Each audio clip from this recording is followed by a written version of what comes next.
আসসালামু আলাইকুম। সকালবেলা সবাইকে স্বাগত জানাচ্ছি সোহেল স্যার পেজ থেকে সাধারণ জ্ঞানের একটি অসাধারণ ক্লাসে। আপনারা আপনাদেরকে কথা দিয়েছিলাম যে আমরা সকালেই আজকের এই ক্লাসটি নেব প্রাইমারির শেষ 50টি প্রশ্নের উপরে একবার সর্বশেষ সাধারণ জ্ঞানের ক্লাসটি। তো আমরা কথা মতো চলে এসেছি, কারণ সাধারণ জ্ঞানে প্রাইমারিতে দেখা যাচ্ছে যে দুইটা পার্ট থেকে প্রশ্ন আসে। একটা হচ্ছে আন্তর্জাতিক পার্ট আর একটা হচ্ছে বাংলাদেশ পার্ট। তা আমাদের যেহেতু দুইটা পার্ট থেকে প্রশ্ন আসে, সেজন্য একবারই বাছাইকৃত, একবার টোটালি বাছাইকৃত টোটাল 50টা প্রশ্ন নিয়েছি। যে 50টা প্রশ্নই আপনাদের প্রাইমারি পরীক্ষার আগ মুহূর্তে অন্তত একবার হলো ব্যাখ্যা সহ দেখে যাবেন আমার এই ক্লাসটি থেকে। আর যে যেখান থেকে দেখছেন আমার এই ক্লাসটি অবশ্যই শেয়ার দিবেন এবং রিয়াকশন ইউজ করবেন ক্লাসে, তাহলে পরবর্তী ক্লাসের নোটিফিকেশন পাবেন।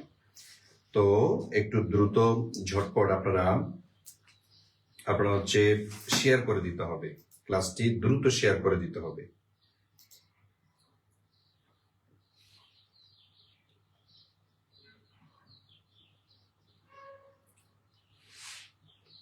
ওয়ালাইকুম আসসালাম। অলরেডি আমাদের সাথে অনেক ভাই বোন জয়েন করে ফেলেছেন।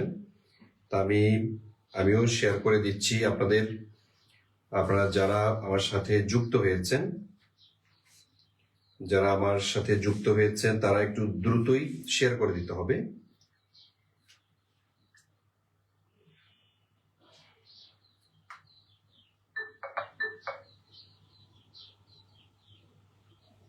আচ্ছা, যত দ্রুত পারেন শেয়ার করে দেন। আমি এখনই ক্লাস শুরু করে দিব আপনাদের, কারণ সকালবেলার যেহেতু ক্লাস আমি কথা দিয়েছি নেব, সুতরাং এই সকালবেলার ক্লাসটি আপনারা পেতে এবং কি উপভোগ করতে অবশ্যই খুব দ্রুতই শেয়ার করতে হবে।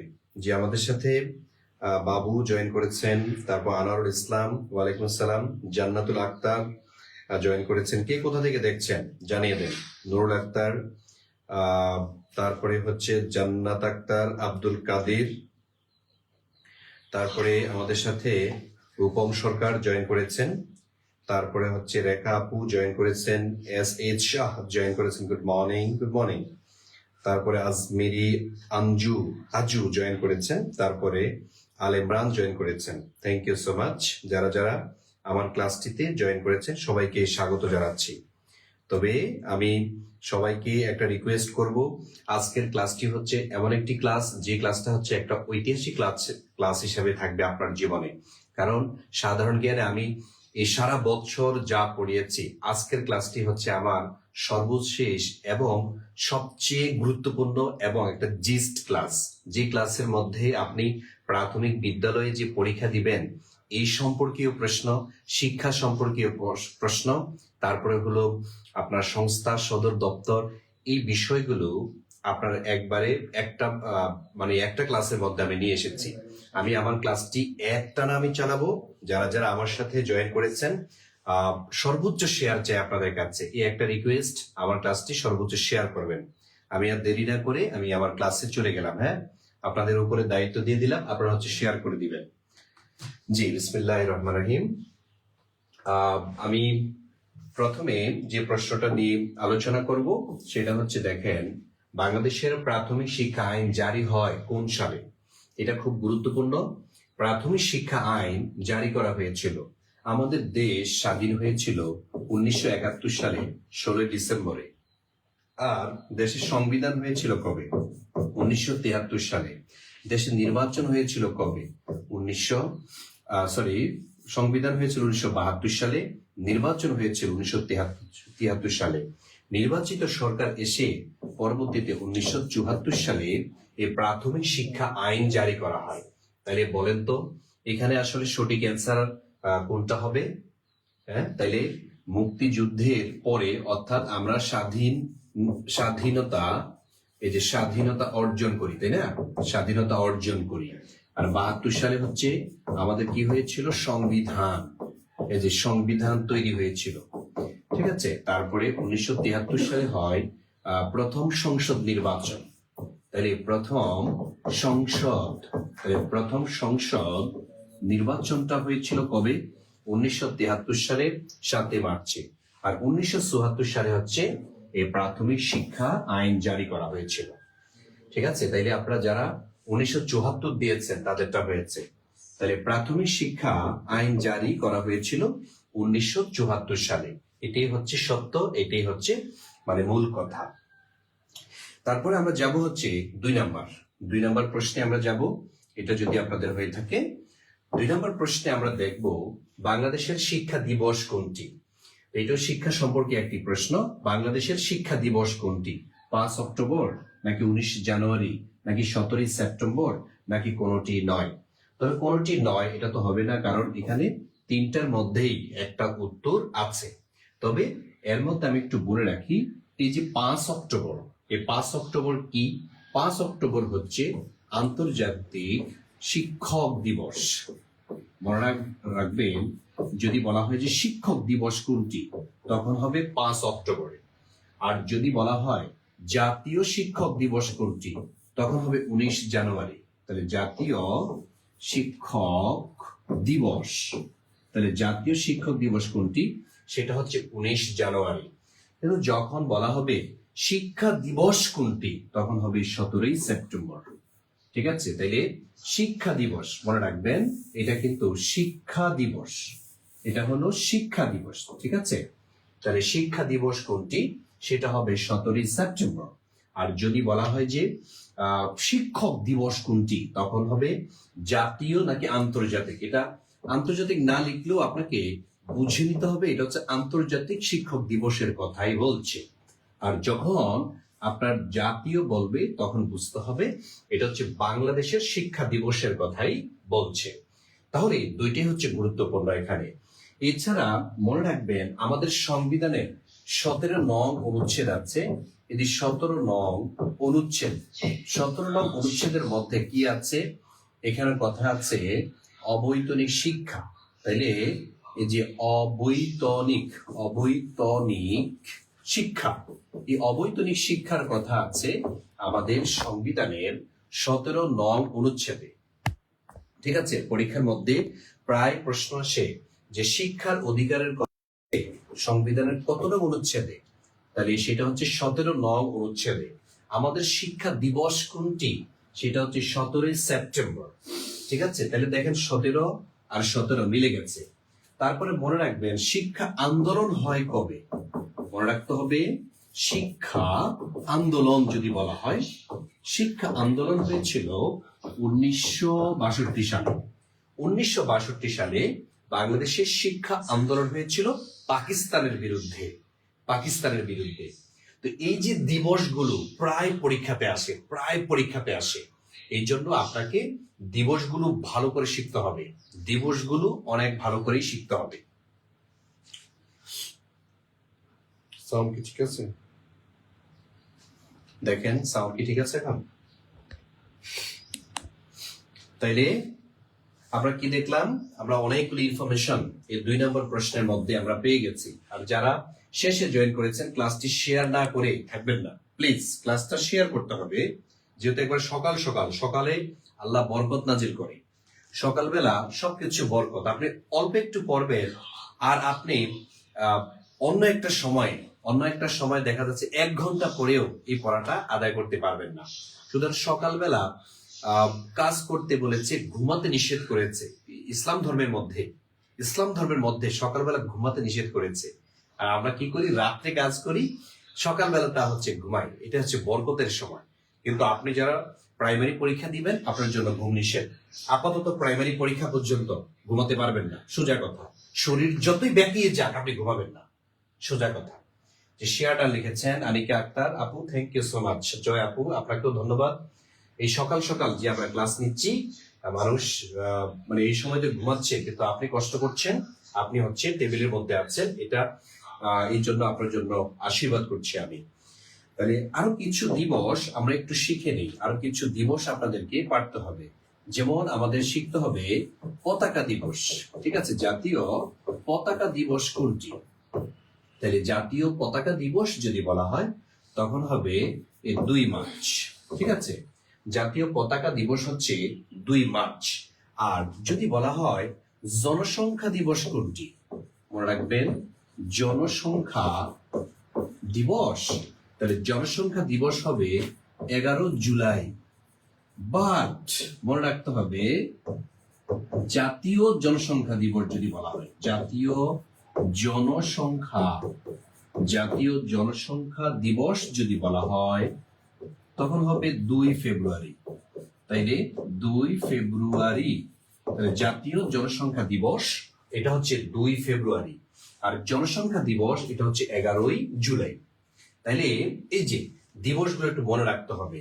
তারপরে আসে সুন্দরবন দিবস, এই বছরের জন্য গুরুত্বপূর্ণ। সুন্দরবন দিবস কোনটি, এটা পরীক্ষাতে আসে।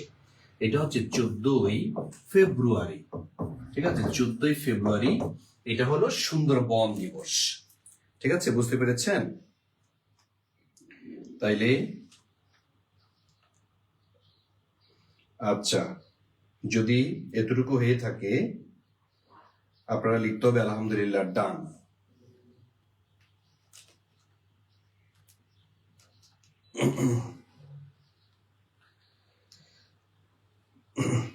তারপরে আরেকটা দিবস লাগবে, জাতীয় নিরাপদ খাদ্য দিবস।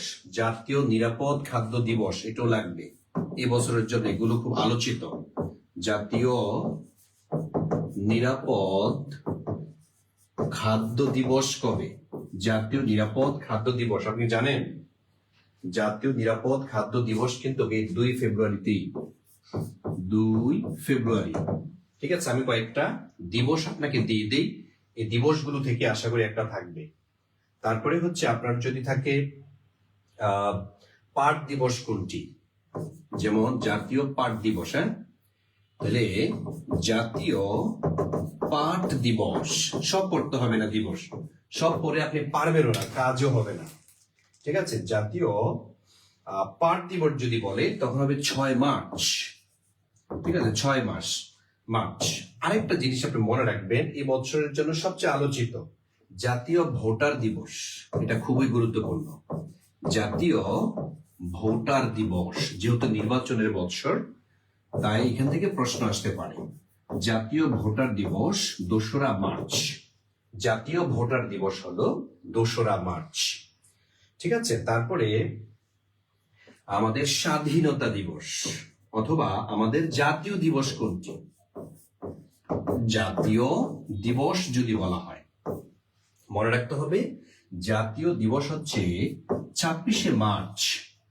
26শে মার্চকে জাতীয় দিবস ঘোষণা করা হয়েছে। কেন ঘোষণা করা হয়েছে? কারণ এই দিন স্বাধীনতা ঘোষণা করা হয়েছিল, এই জন্য জাতীয় দিবস বলা হয় 26শে মার্চকে। তারপরে আর কয়েকটা দিবস আপনি একটু মনে রাখেন। বাংলা নববর্ষ, এটা কত তারিখে ইংরেজি? বাংলা নববর্ষ এটা হচ্ছে 14 এপ্রিল। ঠিক আছে, 14 এপ্রিল এটা হচ্ছে বাংলা নববর্ষ উদযাপন করা হয়। 14 এপ্রিল বাংলা নববর্ষ। তারপরে আসেন আরেকটা বিষয়, এবার নিরাপদ মাতৃত্ব দিবস, এটা খুব গুরুত্বপূর্ণ। দেখেন এতটুকু যদি লেখা হয়ে থাকে লিখেন ডান, ডান লিখে ফেলতে হবে, অথবা আলহামদুলিল্লাহ, আলহামদুলিল্লাহ ডান, একটু লিখে ফেলেন দ্রুত, প্লিজ দ্রুত লিখে ফেলেন। আমি কয়েকটা দিবস আপনাদের দিয়ে দিই, হাজার হাজার দিবস আপনাকে পড়তে হবে না, হাজার হাজার দিবস আপনি পড়ে সময় নষ্ট করার কোনো মানে হয় না। আমি দিব ইনশাল্লাহ, এখান থেকে একটা কমন এসে যাবে, আমি এখান থেকে একটা দিয়ে দেবো ইনশাল্লাহ। দ্রুত দ্রুত করতে হবে। হ্যাঁ, ডান। যদি ডান হয়ে থাকে আমি সামনে যাব। হ্যাঁ, আপনাদের যদি এটা হয়ে থাকে আমি সামনে আরো কয়েকটা দিবস একটু লিখে দিতে চাচ্ছি। লিখেন নিরাপদ মাতৃত্ব দিবস। নিরাপদ মাতৃত্ব দিবস যদি এটা হয়ে থাকে লিখেন নিরাপদ মাতৃত্ব দিবস। নিরাপদ মাতৃত্ব দিবস।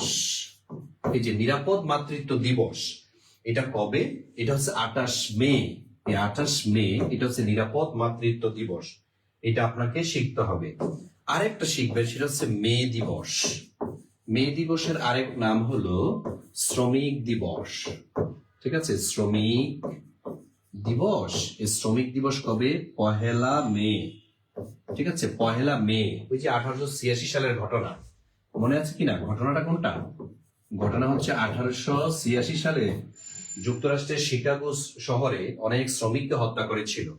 আর এই শ্রমিকরা আন্দোলন করেছিল 8 ঘন্টা কাজের দাবিতে।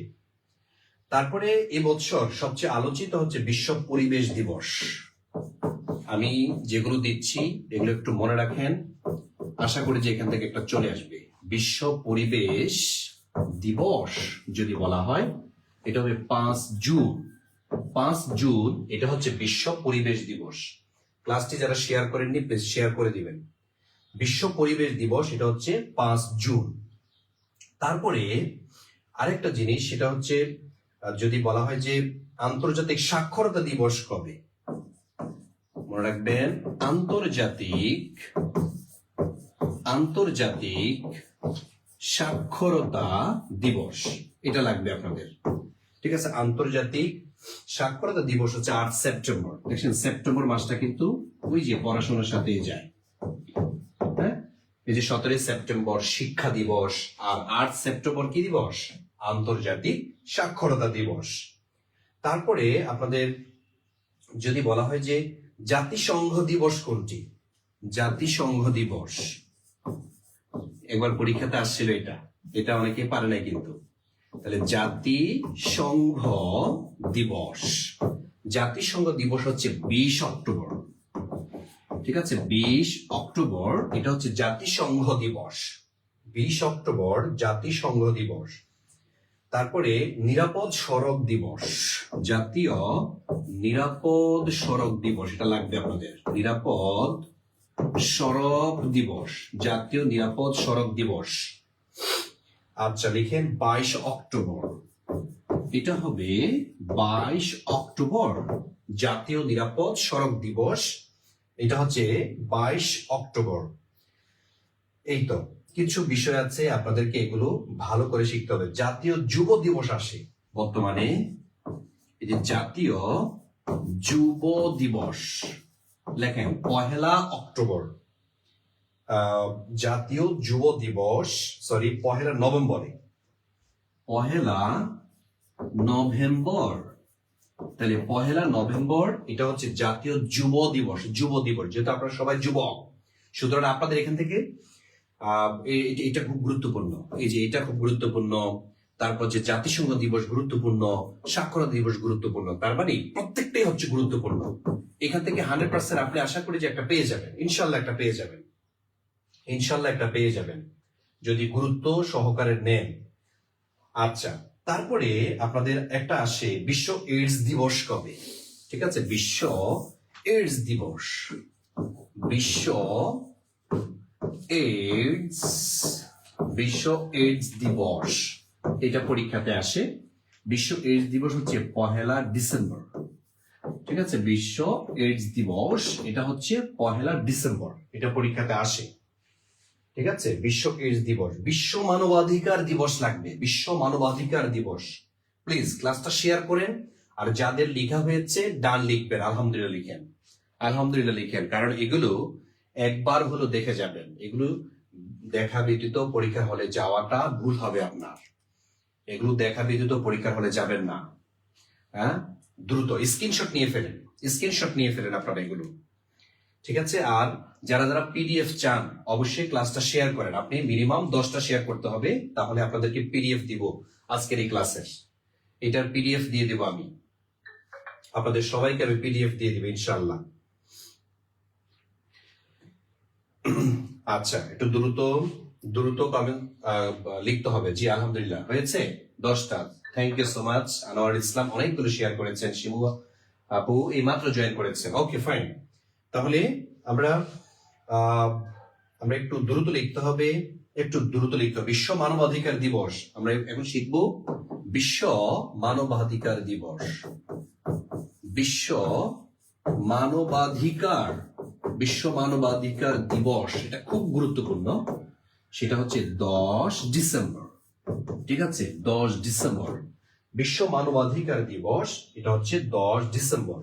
বেগম রোকেয়া দিবস এবার একটু আলোচিত হয়েছে, হ্যাঁ, এই জন্য এটাকে বাদ দিবেন না। বেগম রোকেয়া দিবস কোনটি, কে বলতে পারবেন? বেগম রোকেয়া দিবস বলতে পারবেন? এবার কিন্তু রোকেয়া পুরস্কার পেয়েছে অনেকে। হ্যাঁ, 9 ডিসেম্বর এই বেগম রোকেয়া দিবস, এটা হচ্ছে 9 ডিসেম্বর। তো এই যে কয়েকটা দিবস আমি আপনাদেরকে দিলাম, এই দিবসগুলো যদি আপনি মনে রাখেন, বিশেষ করে ভোটার দিবস, হ্যাঁ, তারপর হচ্ছে পাট দিবস, তারপরে হচ্ছে আপনাদের রোকেয়া দিবস, এই যে কয়েকটা দিলাম আপনাদের, এই দিবসগুলো একটু ভালো করে দেখে যাবেন। কারণ কি জানেন, দিবস এবং সাল, দিবস এবং সাল এই অংশটা থেকে প্রশ্ন আসার সম্ভাবনা 200% শিওর। হয় দিবস থেকে আসবে, না হয় সাল থেকে আসবে। তবে আপনাদের প্রাইমারিতে আমি বিগত সালে যেটা দেখেছি, দিবস থেকে প্রশ্ন আসছে বেশি। এই জন্য আপনি দিবস থেকে বেশি পড়বেন। ঠিক আছে ভাই? এই তো আলহামদুলিল্লাহ, আলহামদুলিল্লাহ। আমাদের এই তো বুঝতে পেরেছেন আপনারা, আপনাদের জন্যই মূলত হচ্ছে এই ক্লাসগুলো। এই সকালবেলা আপনারা এখন কিন্তু ঘুমাতে পারতেন, সেই ঘুমটাকে বিসর্জন দিয়ে আমার ক্লাসে যেহেতু এসেছেন, আমি আমি যে প্রশ্নগুলো সাজিয়েছি আপনি ক্লাসের পরে বুঝতে পারবেন যে আপনি কি শিখলেন, আপনি কি শিখেছেন। ইনশাল্লাহ ডান। হ্যাঁ, এটাই পড়বে স্যার ইনশাল্লাহ। জি, 10টা শেয়ার করেছেন, আমি পিডিএফ দিয়ে দিব। হ্যাঁ, যারা যারা আমার ক্লাসে আছেন পিডিএফ দিয়ে দিব। পরের প্রশ্ন আসেন। পরের প্রশ্নটা হচ্ছে কবে থেকে দেশব্যাপী বাধ্যতামূলক প্রাথমিক শিক্ষা চালু হয়েছে? কবে থেকে দেশব্যাপী বাধ্যতামূলক প্রাথমিক শিক্ষা চালু হয়েছে? ঘুমিয়ে পড়েন, ঘুমিয়ে পড়েন। কবে থেকে দেশব্যাপী বাধ্যতামূলক প্রাথমিক শিক্ষা চালু হয়েছে? 1 মার্চ 1993? নো। 1 এপ্রিল 1993? নো। এটা জানুয়ারিতে হবে, জানুয়ারিতে মনে রাখবেন, এটা জানুয়ারিতে। তাইলে এখানে জানুয়ারি নাই মানে কাটা, এখানে জানুয়ারি নাই মানে কাটা, এখানে নাই মানে কাটা, তাহলে জানুয়ারি কমন পড়েছে। সুতরাং এটাই হচ্ছে উত্তর। 1 জানুয়ারি 1993 সালে, 1 জানুয়ারি 1993 সালে বাধ্যতামূলক সমগ্র উপজেলাগুলোতে কি করা হয়? সমগ্র উপজেলাগুলোতে বাধ্যতামূলক প্রাথমিক শিক্ষা আইন জারি করা হয়। এর আগের বছরে 68টা উপজেলাতে, এই 68টা উপজেলাতে কি করা হয়েছিল? বাধ্যতামূলক। পরবর্তীতে 1993 সালে সমগ্র দেশে এই বাধ্যবাধকতা জারি করা হয়। আপনারা কি জানেন প্রাথমিক শিক্ষায় এগিয়ে পৃথিবীর কোন দেশ সেরা? কে বলতে পারবেন? এই যে প্রাথমিক শিক্ষায় এগিয়ে কোন দেশ? এগিয়ে মানে পৃথিবীতে, প্রাথমিক শিক্ষায় এগিয়ে পৃথিবীতে কে? হ্যাঁ, প্রাথমিক শিক্ষায় এগিয়ে পৃথিবীতে কে? কে বলতে পারবেন কোন দেশটি প্রাথমিক শিক্ষাতে এগিয়ে রয়েছে? দেখি একটু দেখতে চাই আমি আমাদের অনেক ভাই বোন। এই তো, থ্যাংক ইউ সো মাচ। আমাদের আকলিমা সরকার সঠিক বলেছেন আপনি। আকলিমা সরকার আপু আপনারটা পেয়েছে, thank you so much, thank you so much. তারপর মাহফুজ, ওকে ফাইন। তার মানে সেটা হচ্ছে ফিনল্যান্ড।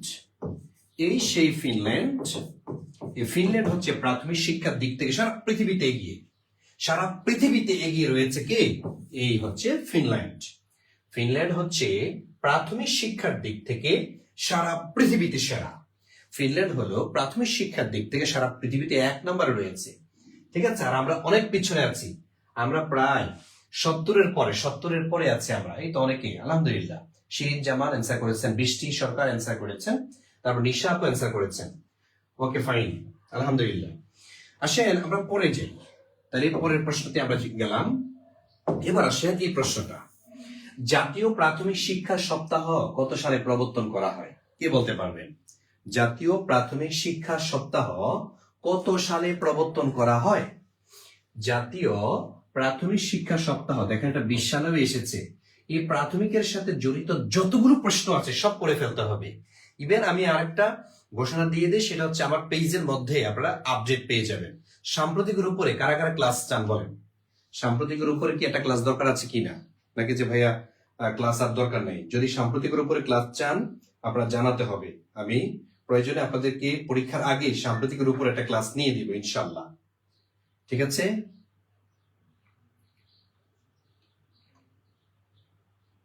চান, দরকার আছে?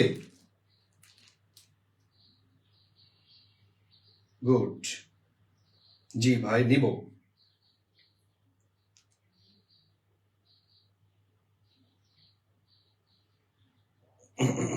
ওকে, থ্যাংক ইউ সো মাচ। নেব ইনশাল্লাহ নেব। তাহলে জাতীয় প্রাথমিক শিক্ষা সপ্তাহ, মনে রাখতে হবে জাতীয় প্রাথমিক শিক্ষা সপ্তাহ এটা কত সাল থেকে মূলত প্রবর্তন করা হয়েছিল?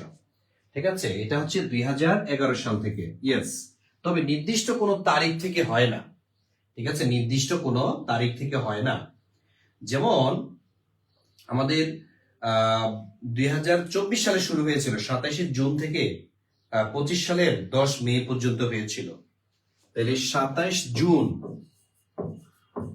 2024 থেকে আপনার এটা হচ্ছে 10 মে 2025 পর্যন্ত। ঠিক আছে, এই যে সপ্তাহ চলেছিল, প্রাথমিক শিক্ষা সপ্তাহ চলেছিল।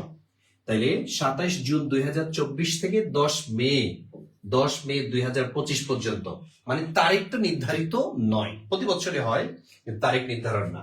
কিন্তু চালুটা লাগবে আপনার, চালুটা 2011 সাল থেকে এই প্রাথমিক শিক্ষা সপ্তাহ চালু করা হয়েছিল। Thank you so much, thank you. জি, সাম্প্রতিকের উপরে অবশ্যই ভাই আমি ক্লাস নিব, জান কথা দিলাম, আমি সাম্প্রতিকের উপর ক্লাস নিব। আমার পেজটা আপনারা একটু শেয়ার করে দেন প্লিজ। আমি সর্বোচ্চ শেয়ার চাই, ঠিক আছে, সর্বোচ্চ শেয়ার চাই। আপনাদের শেয়ার, আপনাদের ভালোবাসা, আপনাদের উৎসাহ যদি থাকে আমি অবশ্যই ক্লাস নেব, ইনশাল্লাহ ক্লাস নিব। আচ্ছা, তাহলে পরের প্রশ্ন আমরা আসি। দেখেন পরের যে প্রশ্ন, কোন বাংলাদেশী সর্বপ্রথম এভারেস্ট চূড়ায় আরোহণ করেন? প্রাথমিক শিক্ষা 2012 সালে আসছে এই প্রশ্নটা। এই প্রশ্নটা যে কতবার আসছে, মিনিমাম 20টি পরীক্ষাতে আসছে, 20টি এক্সামে। আপনি কেমনে এই প্রশ্নটা বাদ রেখে পরীক্ষা হলে যাচ্ছেন? কোন বাংলাদেশী সর্বপ্রথম এভারেস্ট চূড়ায় আরোহণ করেন? Musa Ibrahim, Nishat Majumdar, M A Mohid, Wasfia Nazrin. আচ্ছা, এর মধ্যে আমরা কেটে দিতে পারি ওয়াসফিয়া নাজরিন, এম এ মহিদ কেটে দিতে পারি, নিশাত মজুমদার আর মুসা ইব্রাহিমের মধ্যে আমরা রেখে দিই। এই দুইজনে কিন্তু সত্য, একজন পুরুষ আর একজন হচ্ছে মহিলা। এই দুইজনে কিন্তু উঠেছিল প্রথম হিসাবে। এখন আমরা একটু দেখব কারা প্রথম উঠেছিল, কোন ব্যক্তি। এখানে কি মহিলার কথা বলেছে নাকি পুরুষের কথা বলেছে? দেখেন তো এখানে কি লেখা আছে, আরোহণ করেন সর্বপ্রথম কোন বাংলাদেশী বলেছে, এখানে কোন মহিলা বলে নাই, তার মানে পুরুষ হবে। তাহলে সেটা হচ্ছে মুসা ইব্রাহিম। এই হচ্ছে মুসা ইব্রাহিম, যিনি এভারেস্টে উঠেছিলেন। এভারেস্ট চূড়া, এই এভারেস্ট চূড়া হলো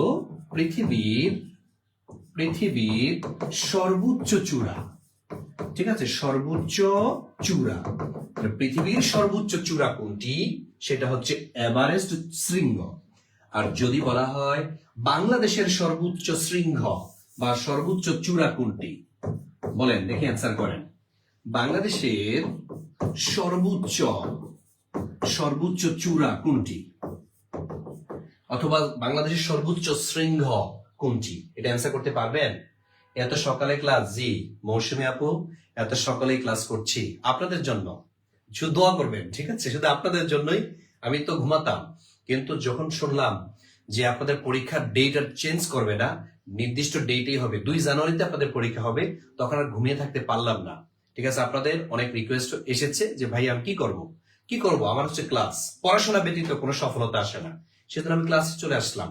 আসেন আমরা ক্লাস করি। তো বাংলাদেশের সর্বোচ্চ চূড়া যেটি, স্যার সাউন্ড কম যাচ্ছে, সাউন্ড কি কম যাচ্ছে? আমি একটু দেখছি, আসলে কি সবাই কি সাউন্ড কম পাচ্ছেন? এখানে আমি একটু দেখার চেষ্টা করছি। হ্যাঁ, এবার দেখেন, আশা করি যে ঠিক আছে। তো যেটা বলছিলাম, বাংলাদেশের যেটা সর্বোচ্চ চূড়া সেটা হচ্ছে তাজিং ডং। এই যে তাজিং ডং, এটা আরেকটা নাম আছে, এটা আরেকটা নাম হচ্ছে বিজয়। তাজিং ডং বা বিজয়, এটার অবস্থান হচ্ছে বান্দরবান। ঠিক আছে, এই বান্দরবানে হচ্ছে তাজিং ডং বা বিজয় এর অবস্থান। আর এই যে এভারেস্ট, এটা হচ্ছে নেপালে। ঠিক আছে, এটার অবস্থান হচ্ছে নেপালে। এখানে বাংলাদেশের পতাকা সর্বপ্রথম উঠিয়েছিলেন এই সেই মুসা ইব্রাহিম। ঠিক আছে, থ্যাংক ইউ সো মাচ। আচ্ছা, এবার দেখেন আমরা পরে পরে যাচ্ছি আমরা একটু দেখে নেই আমরা যে পরের যে প্রশ্নটা, সেটা হচ্ছে নিম্নলিখিত কোন আঞ্চলিক বা আন্তর্জাতিক প্রতিষ্ঠানটির সদর দপ্তর ঢাকায় অবস্থিত?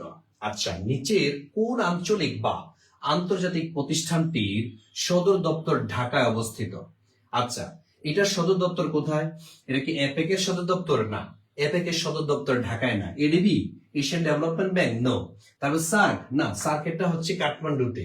তাইলে বাংলাদেশে যে আন্তর্জাতিক সংস্থার সদর দপ্তর সেটা হচ্ছে সিরডাপ। মনে রাখবেন, সিরডাপ এটা হচ্ছে বাংলাদেশে অবস্থিত এই সিরডাপ। আরো কিছু সংস্থা রয়েছে যার সদর দপ্তর বাংলাদেশে, অথচ এটা আন্তর্জাতিক সংস্থা। এটার মধ্যে একটা হচ্ছে বিম স্টেক। ঠিক আছে, দেখেন বিম স্টেক, এই যে বিমস্টেক, ঠিক আছে, বিমস্টেক এটার সদর কোথায়? এটার সদর দপ্তর ঢাকায়। এটার সদর দপ্তর হচ্ছে ঢাকাতে। বিমস্টেক এর সদর দপ্তর এটা হচ্ছে ঢাকাতে, আবার সিরডাপ এর সদর দপ্তর ঢাকাতে। তো এগুলো বলেন, কত ক্যাচি প্রশ্ন, কত ক্যাচি! এগুলো রেখে পরীক্ষার হলে যাওয়া ঠিক হবে না, তো একবার হলে দেখতে হবে। এই ক্লাসটা প্রয়োজনে আবারও দেখবেন, এখন দেখেন আবার দেখবেন এই ক্লাসটা। আচ্ছা, তাহলে আসেন পরের প্রশ্ন। এটা কি ডান? বলেন আলহামদুলিল্লাহ, বলেন আলহামদুলিল্লাহ। বলেন, সার্ক কিন্তু বাংলাদেশের না, মনে রাখবেন। এই যে সার্কের কথা আমরা বলছি, SAARC south Asian association for regional cooperation, এই সার্ক, সার্কের সদর কি বাংলাদেশে? নো, এটা সদর দপ্তর হচ্ছে কাঠমান্ডুতে। কাঠমান্ডু হচ্ছে নেপালের রাজধানী। এই নেপালের রাজধানীতে কাঠমান্ডুতে এই সার্কের সদর দপ্তর, যেটা হচ্ছে এশিয়া, দক্ষিণ এশিয়ার সবচেয়ে বড় জোট সার্ক। ঠিক আছে, এটার সদস্য হচ্ছে 8টি। এটা আসতেও পারে, হ্যাঁ, এই সম্পর্কে আসতে পারে আপনাদের। সদস্য হচ্ছে 8টি। এই 8টি সদস্যের মধ্যে সর্বশেষ যেটি, সেটা হচ্ছে আফগানিস্তান সার্কের সর্বশেষ সদস্য, যারা 2007 সালে সার্কের সদস্য পদ লাভ করেছে। 2007 সালে সার্কের সদস্য পদ লাভ করেছে। জি, BIMSTEC. Thank you so much, thank you. ঢাকাতে Anika Tasnim, thank you, thank you. আচ্ছা, তাহলে আসেন পরের প্রশ্নে আসি আমরা। এটা হয়েছে না? আলহামদুলিল্লাহ, এটা হয়েছে আলহামদুলিল্লাহ। এই তো সরল পথ। ওকে, পরের প্রশ্ন। আমরা অনেকগুলো প্রশ্ন, আমরা 50টি প্রশ্ন আমরা দেখব, যে 50টি সর্বশেষ প্রশ্ন। এরপরে আমরা আর সাধারণ জ্ঞানের এই বেসিক শিখবো না, সাম্প্রতিকে চলে যাব। সাম্প্রতিকটা আপনাদের খুব দরকার, অনেকের পত্র পত্রিকা পড়েন না। আসেন, এই প্রশ্নের অ্যান্সার কোনটা হবে বলেন? জাতীয় ই তথ্যকোষ উদ্বোধন করা হয় কবে? জাতীয় ই তথ্যকোষ, ইলেকট্রনিক তথ্যকোষ যেটা, এইটা উদ্বোধন করা হয় কবে? এটাও আপনার 15 সালে আসছে প্রাথমিকে। 27 ফেব্রুয়ারি 2011, নাকি 21 জানুয়ারি 2011, 16 ডিসেম্বর 2011, নাকি 10 জানুয়ারি 2010? এটাই হচ্ছে উত্তর। ঠিক আছে, এটা মুখস্থ করে ফেলবেন। 10 জানুয়ারি 2010-এ বাংলাদেশ সরকার যেটা চালু করেছে সেটা হচ্ছে ই তথ্যকোষ, ইলেকট্রনিক তথ্যকোষ। আপনি ইলেকট্রনিকের মাধ্যমে আপনি তথ্য পেয়ে যাবেন। ঠিক আছে, তো এই যে বিষয়টা, এটা খুব গুরুত্বপূর্ণ একটা প্রশ্ন। আচ্ছা, তাহলে সামনে যাই, আমরা আরেকটা প্রশ্নে যাই। এবার দেখেন, পাহাড়পুর বৌদ্ধ বিহার বাংলাদেশের কোন জেলায় অবস্থিত? পাহাড়পুরের বৌদ্ধ বিহার, যার বর্তমান নাম কি জানেন? এটার বর্তমান নাম হচ্ছে সোমপুর বিহার। এটা হচ্ছে রাজশাহী বিভাগের নওগাঁ জেলাতে। ঠিক আছে, রাজশাহীর কে কে আছেন আমার সাথে ক্লাস করছেন? রাজশাহী অথবা নওগাঁর কে কে আমার সাথে ক্লাস করছেন? এই সাত সকালে ঘুম স্যাক্রিফাইস করে আপনি আমার ক্লাসে জয়েন করেছেন। কে আছেন দেখি, আমি দেখতে চাই। পাহাড়পুরের বৌদ্ধ বিহার বাংলাদেশের কোন জেলায় অবস্থিত? পাহাড়পুরের বৌদ্ধ বিহার। আর প্লিজ ক্লাসটি শেয়ার করবেন, প্লিজ ক্লাসটা শেয়ার করতে হবে, প্লিজ শেয়ার। ক্লাসটা যত শেয়ার হবে তত ইফেক্টিভ হবে আমার এই ক্লাসটি। আপনাদের জন্য এত কষ্ট করছি, আপনারা কি একটা শেয়ার করতে পারবেন না? সিয়াম ভাইয়া, অলরেডি ফেরদৌস নওগাঁ থেকে এই মুহূর্তে হ্যাপি বাংলাদেশ, তারপরে হচ্ছে স্মৃতি আপু, তারপরে হচ্ছে মাহফুজা আক্তার, অনেকে তো দেখছি। আমি রাজশাহী থেকে, আচ্ছা শারমিন রহমান ভুইয়া, অনেকেই। আচ্ছা, তাইলে থ্যাংক ইউ সো মাচ, আপনারা পাহাড়পুরের বৌদ্ধ বিহারের পাশ থেকে আমার ক্লাসটি দেখছেন। পাহাড়পুর বৌদ্ধ বিহার বাংলাদেশের নওগাঁ জেলাতে অবস্থিত। রাজশাহী বিভাগের একটা জেলার নাম হচ্ছে নওগাঁ। সেখানে এই পাহাড়পুরের বৌদ্ধ বিহার, এটার নির্মাতাকে জানেন আপনারা? এটার নির্মাতা যদি বলা হয়, সেটা হচ্ছে ধর্মপাল। এই সেই ধর্মপাল, তিনি এটা নির্মাণ করেছিলেন। যাকে শ্রেষ্ঠ রাজা বলা হয়, পাল যুগের শ্রেষ্ঠ রাজা ধর্মপাল। তারপরে দেখেন, এই যে পাহাড়পুরের বৌদ্ধ বিহার, এটা মূলত একটা শিক্ষা কেন্দ্র ছিল। হ্যাঁ, শিক্ষা ও উপাসনালয়, শিক্ষা ও উপাসনা কেন্দ্র হিসেবে পরিচিত ছিল। শিক্ষা ও উপাসনা কেন্দ্র হিসেবে পরিচিত ছিল এই পাহাড়পুরের বৌদ্ধ বিহার। এবং উপমহাদেশের সবচেয়ে বড় বিহার, উপমহাদেশের সবচেয়ে বড় বিহার কোনটি? সেটা হচ্ছে পাহাড়পুরের বৌদ্ধ বিহার। এর বাইরে থেকে প্রশ্নই আসবে না যদি পাহাড়পুরের বৌদ্ধ বিহার থেকে ধরে। তাহলে উপমহাদেশের সবচেয়ে বড় বিহার। আর মনে রাখতে হবে, এই যে বিহার মানে বৌদ্ধ, বৌদ্ধদের পবিত্র স্থান কোনটা? বিহার। ঠিক আছে, বিহার মানে বৌদ্ধ, মন্দির মানে হিন্দু, মসজিদ মানে মুসলমান। এটা মনে রাখবেন আপনারা। শিক্ষা ও উপাসনা কেন্দ্র, শিক্ষা ও উপাসনা কেন্দ্র, এখানে পড়াশোনা করতো আবাসিক। ঠিক আছে, নালন্দা বিশ্ববিদ্যালয়ে যারা পড়াশোনা করতো তারা এখানে এসে থাকতো।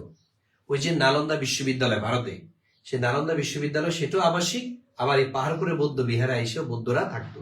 এই দেশে মানুষজন পড়াশোনা করতো আগে বৌদ্ধরা, এখন তো বৌদ্ধদের পরিমাণ কমে গেছে। তো এই হচ্ছে বিষয়। এটা কি হয়েছে? আলহামদুলিল্লাহ বলেন। যদি হয়ে থাকে আলহামদুলিল্লাহ, ডান। আলহামদুলিল্লাহ ডান লিখে ফেলেন। আমি সামনে যাই, আমি দেখবো সর্বোচ্চ শেয়ার কে করেছে। আমি তো চেক করবো। হ্যাঁ, আমি দেখবো আমার প্রতি ভালোবাসা কাদের। আমি আপনাদের প্রতি ভালোবাসা দেখিয়েছি, আপনারা আমার প্রতি ভালোবেসে শেয়ার করেছেন কত জায়গায়। কালকে এক বোন বলেছে, ভাইয়া আমি মিনিমাম 200টা পেজ এবং গ্রুপে আমি শেয়ার করেছি। তাকে ভালোবেসে আমি বলছি, যান আপনাকে আমি এক সেট মানচিত্র দিব। তো আজকেও আপনারা যারা সর্বোচ্চ শেয়ার করবেন, আপনাদেরকে আমি পিডিএফ দিব। ঠিক আছে, পিডিএফ দিয়ে দিব এই ক্লাসের, যার কথা দিলাম আপনাদের, পিডিএফ আপনাদের দিয়ে দিব ইনশাল্লাহ। আর আমি হচ্ছে পিডিএফ আপনাদেরকে দিয়ে দিচ্ছি। আচ্ছা, পাহাড়পুরের বৌদ্ধ বিহার বাংলাদেশের কোন জেলায় অবস্থিত? এটা হচ্ছে আমরা জানলাম। এবার আমরা যাচ্ছি হচ্ছে পরের প্রশ্নে যাচ্ছি। কেন্দ্রীয় শহীদ মিনারের স্থপতি হামিদুর রহমান নাকি হামিদুজ্জামান নাকি তানভীর কবির নাকি অস্কার বাদল? এটা কোনটা হবে? কেন্দ্রীয় শহীদ মিনারের স্থপতি এটা কি হামিদুর রহমান নাকি হামিদুজ্জামান? তবে এটা সহজ অ্যান্সার, জামান বলতে। ঠিক আছে, যখনই জামান পাবেন কেটে দিবেন।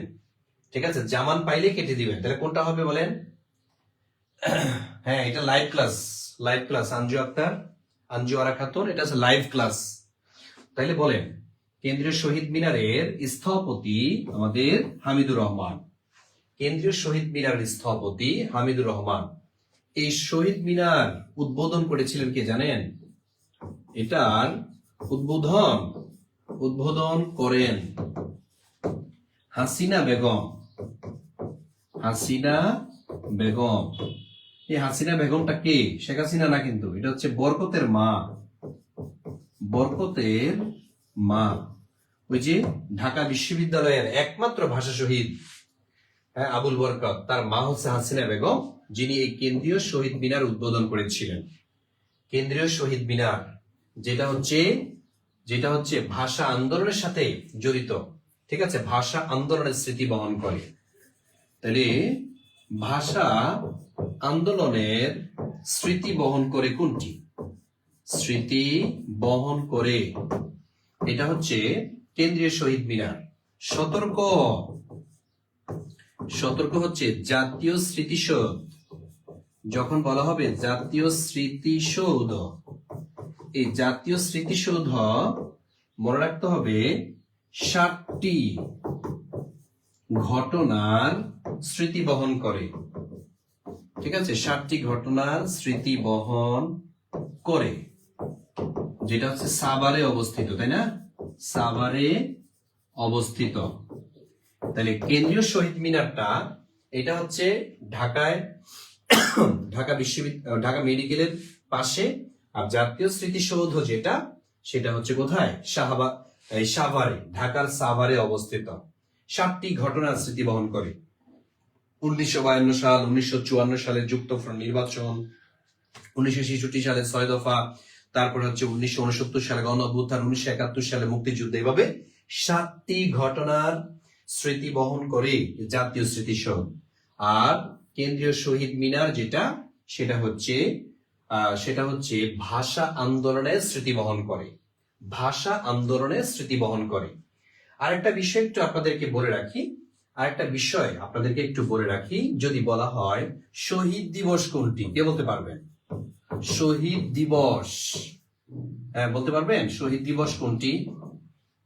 দেখে অ্যান্সার করেন তো। অনেকেই ভুল করে, শহীদ দিবস খুঁজে পায় না। আমি রংপুর থেকে দেখছেন ববি আপু, থ্যাংক ইউ সো মাচ। ক্লাসটা শেয়ার করবেন আপু। আমি সোহেল স্যারের পেজ থেকে ক্লাস নিচ্ছি আপনাদের। আমি এখান থেকে সাম্প্রতিক নিব ইনশাল্লাহ। আমার এই ক্লাসটি রিয়াকশন দিবেন, ফলো দিবেন, আপনাদের বান্ধবী বন্ধুদের মধ্যে ছড়িয়ে দিবেন আমার এই পেজটি। তাহলে আমি অনেক ক্লাস উপহার দিতে পারবো আপনাদের এখানে।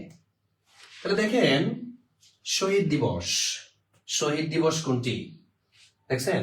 শহীদ দিবস হচ্ছে 21 ফেব্রুয়ারি। আলহামদুলিল্লাহ, অনেকে অ্যান্সার করেছেন, অনেকে কনফিউজড হয়ে গেছেন শহীদ দিবস বলার কারণে। কিন্তু যদি বলা হতো আন্তর্জাতিক মাতৃভাষা দিবস, তখনও এটা, যখন শহীদ দিবস বলবে তখনও 21 ফেব্রুয়ারি। তাইলে 21 ফেব্রুয়ারি শহীদ দিবস, আবার 21 ফেব্রুয়ারি কি দিবস? 21 ফেব্রুয়ারি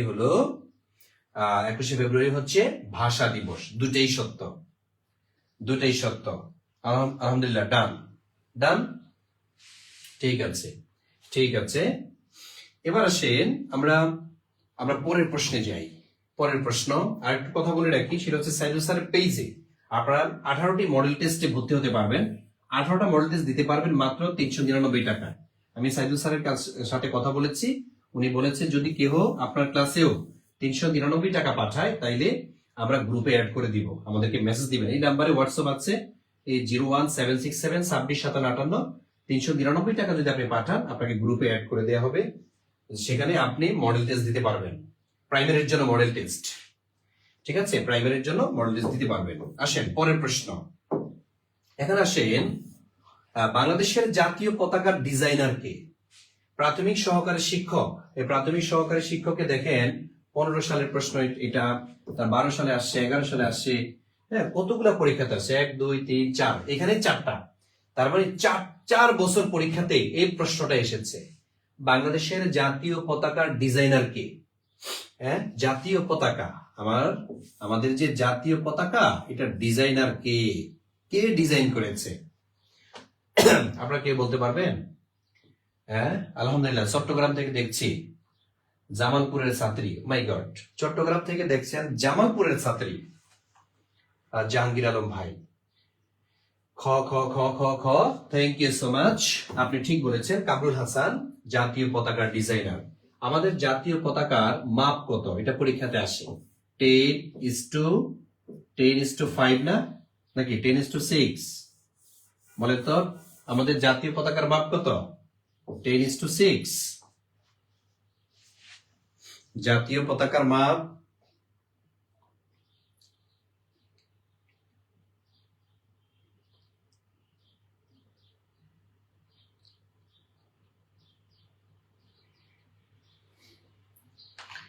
তাইলে জাতীয় পতাকার মাপ হচ্ছে 10:6, অর্থাৎ দৈর্ঘ্য আর প্রস্থ। ঠিক আছে, দৈর্ঘ্য তারপরে কি প্রস্থ। তাহলে দৈর্ঘ্য প্রস্থ এটা হচ্ছে 10:6। আর যদি ছোট পতাকা বলা হতো তখন কি হতো? তখন হতো 5:3। এটা হচ্ছে ছোট পতাকার মাপ। আর বড় পতাকা যেটা, সেটা হচ্ছে 10:6। ছোট পতাকা যেটি, সেটা হলো 5:3। এই পতাকা প্রথম ডিজাইন করেছিলেন শিবনারায়ণ দাস। ঠিক আছে, পরবর্তীতে কামরুল হাসান। আগে পতাকার মধ্যে বাংলাদেশের ম্যাপ ছিল, বর্তমানে লাল সবুজের পতাকা। ঠিক আছে, বর্তমানে হচ্ছে লাল এবং সবুজের পতাকা। কথা বুঝতে পেরেছেন? আগে পতাকার মধ্যে বাংলাদেশের মানচিত্র ছিল, বর্তমানে মানচিত্র নাই। পার্থক্য হচ্ছে এখানে। আর এই জাতীয় পতাকা থেকে আপনার প্রশ্ন থাকবে, যেমন এরকম বেসিক প্রশ্ন থাকবে, পতাকার প্রচলন। পতাকার প্রচলন হয় কোন দেশে? ডেনমার্ক। ঠিক আছে, তারপরে আসবে পতাকা দিবস, দেখে মনে আছে কিনা বলেন। জাতীয় পতাকা দিবস কে বলতে পারবেন? জাতীয় পতাকা দিবস দেখি বলেন। জাতীয় পতাকা দিবস যে আগে মানচিত্র ছিল, জাকি আপু জান্নাতুল ফেরদৌস জাকি বলছেন, নীলবর্ণ, কুষ্টিয়া থেকে দেখছেন। আমার ক্লাসটি যারা শেয়ার করেননি প্লিজ শেয়ার করেন। এই মাহফুজ আক্তার আপু, সবাইকে বলেন শেয়ার করতে। পাবনার সাথে থেকে দেখছেন আমাকে, বাহ। আমাকে দেখছেন কে কি? খান সাহেবও দেখছেন। তারপর সাদিয়া আক্তার আপু দেখছেন, থ্যাংক ইউ সো মাচ। আমার ক্লাসটি শেয়ার করতে বলবেন, হ্যাঁ, সর্বোচ্চ শেয়ার। আরো বেশি জয়েন করলে আরো বেশি উপকৃত আপনারাও হবেন, আমিও হব। বলেন জাতীয় পতাকা, এই তো, thank you so much. Khadija Akter, Sharmin Rahman, তারপর হচ্ছে পারভিন, তারপরে এখানে এস কে বাবু, তারপর নাসরিন আপু, thank you so much. Chapai Nawabganj থেকে দেখছেন। এই নাসরিন আপু শেয়ার করে দেন, ক্লাস শেয়ার করেন প্লিজ। তারপর হচ্ছে আকলিমা সরকার দেখছেন। তারপরে আমাদের ওয়ালিউল্লাহ, প্রাণের শহর, বাংলাদেশ সবচেয়ে সুন্দর শহর রাজশাহী থেকে দেখছি আপনি, thank you so much, thank you. প্রাণের শহর রাজশাহী, যার যার এলাকার প্রাণের শহর, মানে আমি যেখানে জন্মিয়েছি, যেমন আমার জন্ম কোথায় জানেন? চাঁদপুরে। সুতরাং চাঁদপুরটা হচ্ছে আমার কাছে প্রাণের শহর। এটা খারাপ হলেও চাঁদপুর, ভালো হলেও চাঁদপুর। ঠিক আছে, আপনি যে অঞ্চল থেকে দেখছেন আপনার কাছে ওটা ভালো লাগবে। তাইলে আপনারা অনেকেই সঠিক অ্যান্সার দিয়েছেন। সেটা হচ্ছে 2 মার্চ পতাকা দিবস। এই 2 মার্চ এটা হলো পতাকা দিবস। 2 মার্চ হচ্ছে পতাকা দিবস। আচ্ছা, এটা গেল। এবার আসলাম আমরা পরের প্রশ্নে। বাহাদুর শাহ পার্ক কোথায় অবস্থিত? বাহাদুর শাহ পার্ক, এই যে বাহাদুর, এই হচ্ছে মূলত দ্বিতীয় বাহাদুর। হ্যাঁ, দ্বিতীয় বাহাদুর শাহ। দ্বিতীয় বাহাদুর শাহ হলো বাংলার সর্বশেষ মুঘল সম্রাট। বাংলার সর্বশেষ মুঘল, বাংলার সর্বশেষ মুঘল সম্রাট, উনি দ্বিতীয় বাহাদুর শাহ। এই দ্বিতীয় বাহাদুর শাহ সমর্থন দিয়েছিলেন কিসে জানেন?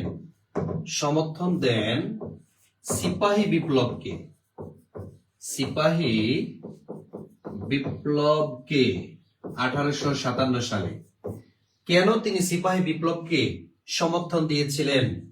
এই অপরাধে তাকে নির্বাসনে দেয়া হয়। নির্বাসন কত সালে? নির্বাসন 1858 সালে। ঠিক আছে, নির্বাসনে দেয়া হয়। কোথায়? এটা হচ্ছে মিয়ানমারে। মিয়ানমারের রেঙ্গুনে। মিয়ানমারের রেঙ্গুনে তাকে নির্বাসনে দেয়া হয় এবং মৃত্যু হয় রেঙ্গুনে। ঠিক আছে, তার মৃত্যুটা রেঙ্গুনে হয়। বলেন, এই হচ্ছে দ্বিতীয় বাহাদুর শাহের পরিচয়। যদি পরীক্ষাতে আসে, স্যার পিডিএফ কিভাবে পাবো? আমি পিডিএফ দিয়ে দিব। ঠিক আছে, আমার গ্রুপের মধ্যে আমার পেজের নজর রাখেন। আমি পেজে ক্লাস শেষ করে তারপর হচ্ছে পেজের মধ্যে আপনার বলে দিব যে কিভাবে আপনি পিডিএফ পাবেন। নো টেনশন, আজকের ক্লাসের পিডিএফ আপনাকে দিয়ে দেবো ভাইয়া। বলেন,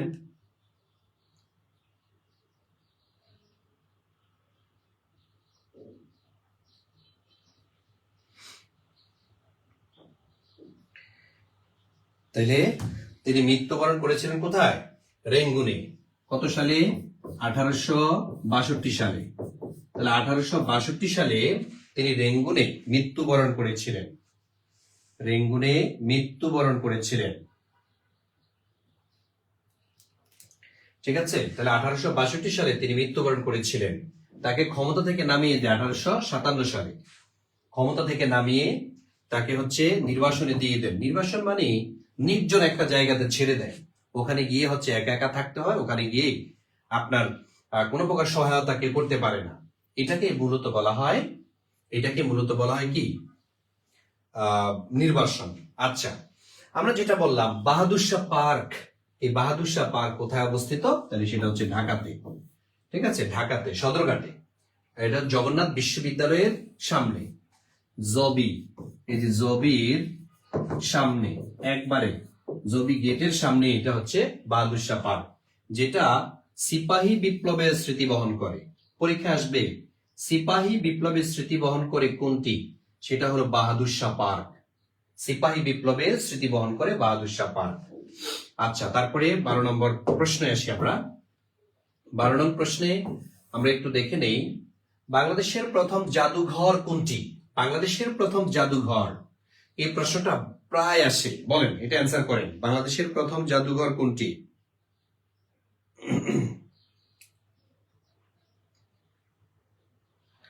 বাংলাদেশের প্রথম জাদুঘর, দেখি কে কে অ্যান্সার করতে পারবেন।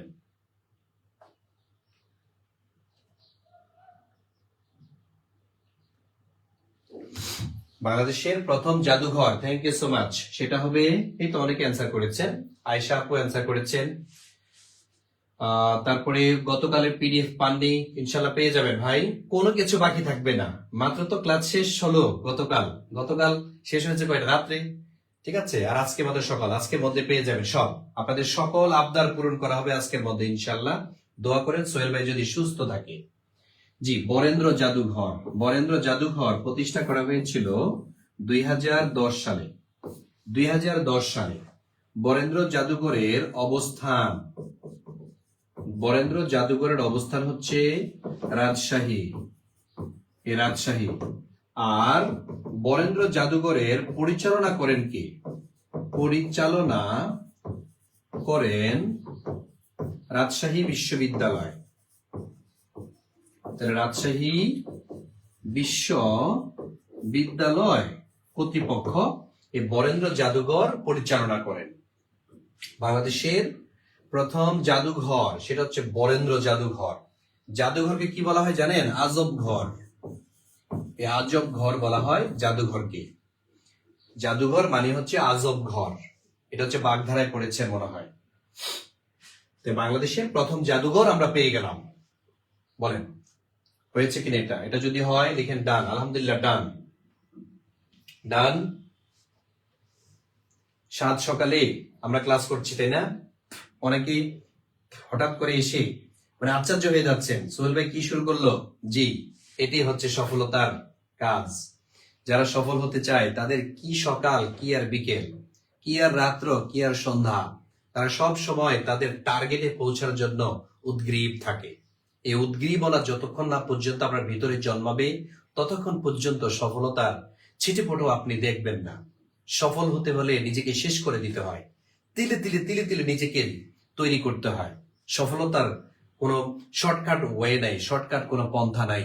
সফলতা মানে হলো সেটা যেটা হলো আপনার যুদ্ধের ময়দানে উত্তপ্ত, যেখানে রক্তারক্তি হতে পারে, যেখানে অনেক শ্রম ঘাম যেতে পারে, সময় দিতে হতে পারে, তারপরে হচ্ছে আপনি সফলতা অর্জন করবেন, তারপরে আপনি সফলতার টেস্ট পাবেন। ঠিক আছে, এমনি সফলতা আসলে সেটা আসলে কাজে দেয় না। সফলতা যদি কষ্ট করে অর্জন করে এটা টেস্টে অন্যরকম, যেই সফলতা কষ্ট করে অর্জন করে এটা টেস্টে অন্যরকম। ঠিক আছে, আর বাবার মাধ্যমে আপনি সফল হয়েছেন, অথবা আপনার মা শিক্ষিকা, অথবা মা হচ্ছে এমপি মন্ত্রী, তার মাধ্যমে আপনি পরিচিত হচ্ছেন, লাভ নাই। জন্ম হোক যথা তথা, কর্ম হোক ভালো, একটা কথা আছে না? আপনার কর্ম ভালো হতে হবে।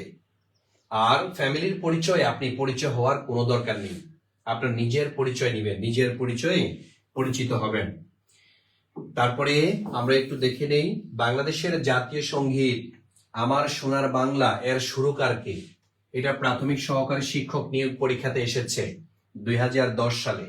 জাতীয় সঙ্গীত আমার সোনার বাংলা এর সুরকার, এটা কি রবীন্দ্রনাথ ঠাকুর, নাকি কাজী নজরুল ইসলাম, দ্বিজেন্দ্রলাল রায়, নাকি সলিল চৌধুরী? এটা আশা করি আপনারা পারবেন। তাহলে বলেন কে বলতে পারবে এটা সঠিক অ্যান্সার? জি, আব্দুল হাসান সঠিক বলেছেন। আনসারি মিডিয়া সঠিক বলেছেন, মুক্তাসির সঠিক বলেছেন, তারপরে আমাদের আকলিমা সরকারও সঠিকই বলেছেন। তাহলে সেটা হবে রবীন্দ্রনাথ ঠাকুর। আমাদের জাতীয় সঙ্গীত যদি কেউ বলা হয় আমার সোনার বাংলা মোট কত লাইন, আমার সোনার বাংলা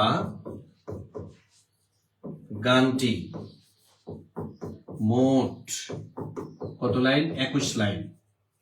আমার সোনার বাংলা গানটি মোট কত লাইন? 21 লাইন। তারপরে জাতীয় সঙ্গীত কত লাইন? জাতীয় সঙ্গীত হিসেবে গৃহীত প্রথম 10 লাইন, প্রথম 10 লাইন কত সালে? 1972 সালে। মনে রাখবেন জাতীয় সঙ্গীত বাউল গানের অনুসরণে, বাউল গানের অনুসরণে রচিত, অনুকরণে রচিত, অনুকরণে রচিত। কে বলতে পারবেন কোন বাউল শিল্পীর গানটাকে অনুকরণ করে রবীন্দ্রনাথ ঠাকুর আমার সোনার বাংলা লিখেছেন? বাউল শিল্পী কে ছিল? বাউল শিল্পী কোন বাউল শিল্পীর গানটাকে অনুকরণ করে জাতীয় সঙ্গীত রচিত হয়েছে? ওনার নাম হলো গগন, গগন হরকর, পশ্চিম বাংলা। গগন হরকর উনি হচ্ছেন পশ্চিম বাংলার, ঠিক আছে, পশ্চিম বাংলা। তিনি একজন পোস্ট অফিসে চাকরিজীবী ছিলেন, পোস্ট অফিসে চাকরি করতেন তিনি, গগন হরকর। এই যে বাউল শিল্পী তিনি মূলত গানটা রচনা করেছেন। মনে রাখবেন জাতীয় সঙ্গীতের ইংরেজি অনুবাদক, জাতীয় সঙ্গীতের ইংরেজি অনুবাদক, এটা গুরুত্বপূর্ণ। অনুবাদক কে বলতে পারবেন? জাতীয় সঙ্গীতের ইংরেজি অনুবাদক কে? জাতীয় সঙ্গীতের ইংরেজি অনুবাদক কে বলেন? কে বলতে পারবেন? এটা গগন হরকর। গগন হরকর। আবুর আক্তার বলেছেন, অর্পিতা রায় সঠিক বলেছেন আপনি, মিজান মঞ্জিল ইসলাম, মঞ্জিল ইসলামও সঠিক বলেছেন, লাক্সমি আপনারটাও সঠিক হয়েছে। তারপরে আরাফাত হোসাইনেরটাও সঠিক হয়েছে, আবুল হাসান সঠিক হয়েছে। জি থ্যাংক ইউ। সৈয়দ আলী আহসান, জি। তাহলে এটা কি হবে উত্তর? সৈয়দ আলী আহসান। সৈয়দ আলী আহসান তিনি হচ্ছেন ইংরেজি অনুবাদ করেছেন এই জাতীয় সঙ্গীতের। জাতীয় সঙ্গীতের ইংরেজি অনুবাদক উনি হচ্ছেন সৈয়দ আলী আহসান। এটাকে বাংলাদেশ সরকার গ্রহণ করেছে, ঠিক আছে। জাতীয় সঙ্গীত মনে রাখবেন। যন্ত্র সঙ্গীত কয় লাইন? কে বলতে পারবেন? যন্ত্র সঙ্গীত প্রথম 4 লাইন, প্রথম 4 লাইন কোন অনুষ্ঠানে বাজানো হয়। জাতীয় সঙ্গীতের প্রথম 4 লাইন এটাকে যন্ত্র সঙ্গীত বলা হয়, এটা কোন অনুষ্ঠানে বাজানো হয়। তারপরে আসেন,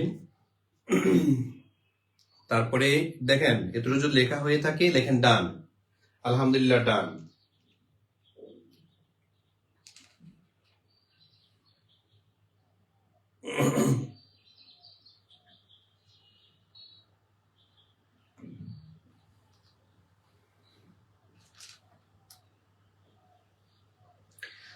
দেখেন লেখা হয়েছে কিনা।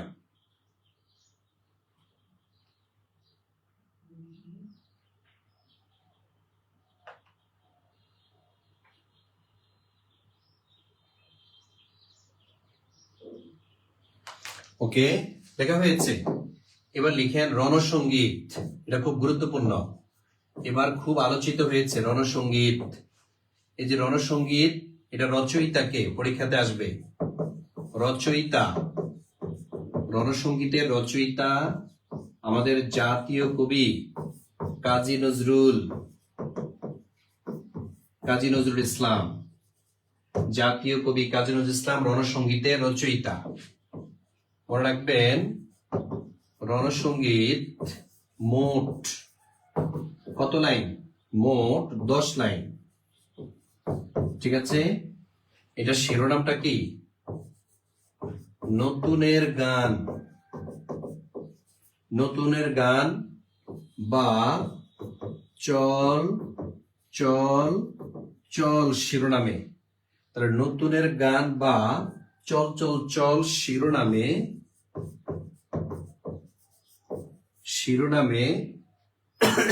চল চল চল শিরোনামে পরিচিত।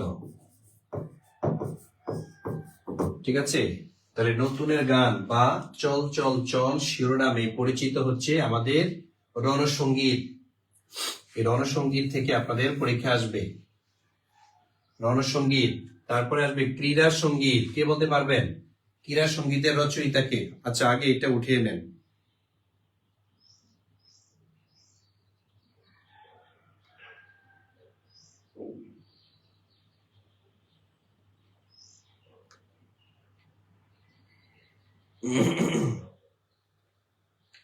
দ্রুত উঠিয়ে নেন।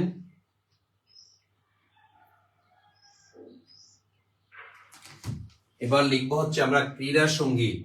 যদি পরীক্ষাতে আসে এই যে ক্রীড়া সঙ্গীতের রচয়িতাকে, ক্রীড়া সঙ্গীতের রচয়িতা যদি বলা হয়, রচয়িতা সেলিমা রহমান। ঠিক আছে, সেলিমা রহমান।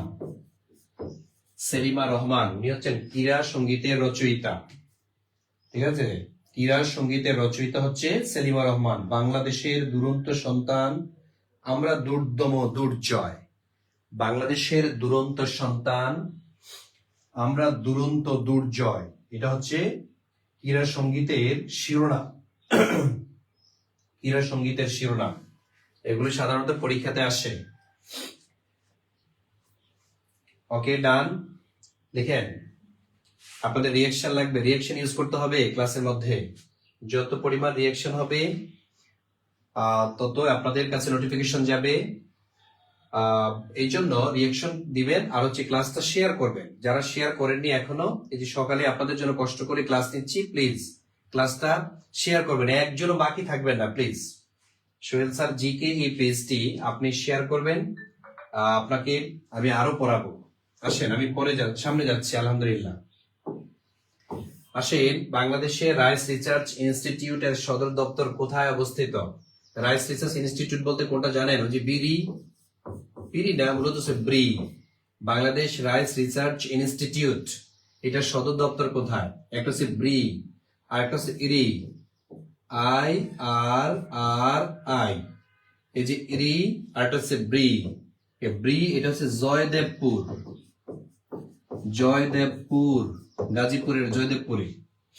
ঠিক আছে, তারপরে আরেকটা হচ্ছে ইরি, ইরি হচ্ছে লেগুনাতে। লেগুনা কোথায়? এটা হচ্ছে মেনিলাতে।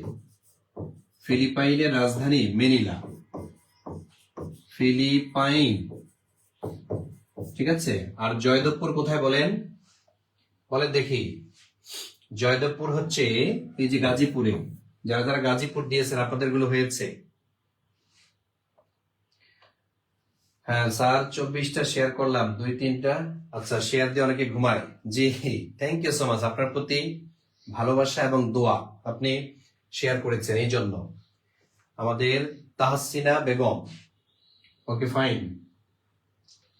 আয়েশা সিদ্দিকা, হামজালা হাফিজ, তারপরে আমাদের আকলিমা সরকার, আলামিন, অনেকেই অ্যান্সার করেছেন। তাইলে আমরা দেখলাম সেটা হচ্ছে জয়দেবপুরে হচ্ছে ব্রি এর সদর দপ্তর, অর্থাৎ rice research institute. Rice research institute এটার সদর দপ্তর বাংলাদেশ রাইস রিসার্চ ইনস্টিটিউট হচ্ছে জয়দেবপুরে। আলহামদুলিল্লাহ, ডান। জি স্যার, এটা হচ্ছে আমার পেজ, সাদিয়া আক্তার, এটি আমার পেজ, এই জন্য তো বলছি শেয়ার করবেন।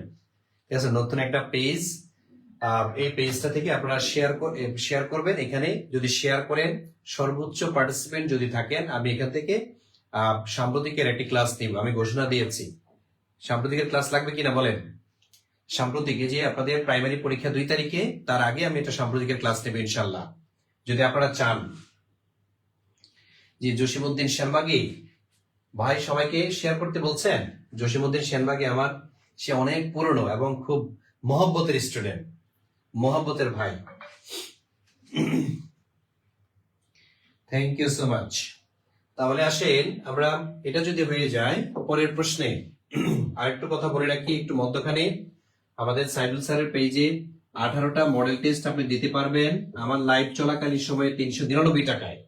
যারা যারা এই মডেল টেস্টে ভর্তি হন নাই, দ্রুত মডেল টেস্টে ভর্তি হন, হয়ে আপনার নিজের অবস্থান যাচাই করবেন, আপনার অবস্থান কি আছে যাচাই করবেন। এই যে নিচে দেওয়া নাম্বারে টাকা পাঠাবেন, ঠিক আছে, 01767265758 এই নাম্বারে টাকা পাঠিয়ে আপনি মডেল টেস্ট গুলো দেন। মডেল টেস্ট গুলো দিলে আপনি বুঝবেন আপনি কি আসলে চান্স পাবেন কি পাবেন না।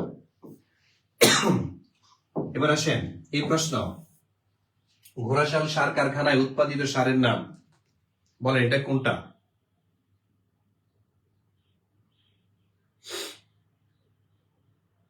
দেখি এটা অ্যান্সার করেন তো।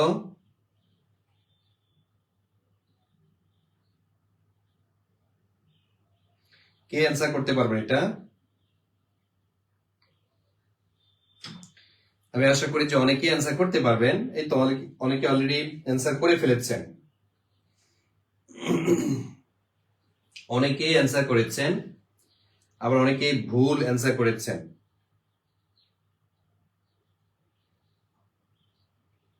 ঘোড়াশাল সার কারখানায়, ঘোড়াশাল সার কারখানায় কোন সার উৎপাদিত হয়?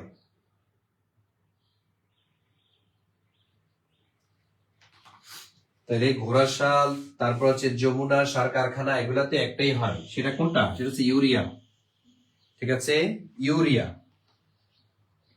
তারপরে হচ্ছে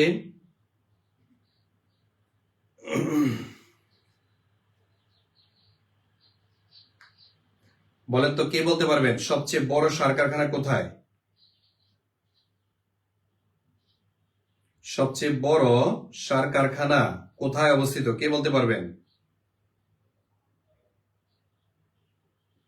সবচেয়ে বড় সার কারখানা Ghorashal Palash urea fertilizer publication limited, Narsingdi. মনে রাখতে হবে এটা হচ্ছে সবচেয়ে বড় সার কারখানা নরসিংদীতে। এটি এশিয়ার সবচেয়ে বড় সার কারখানা,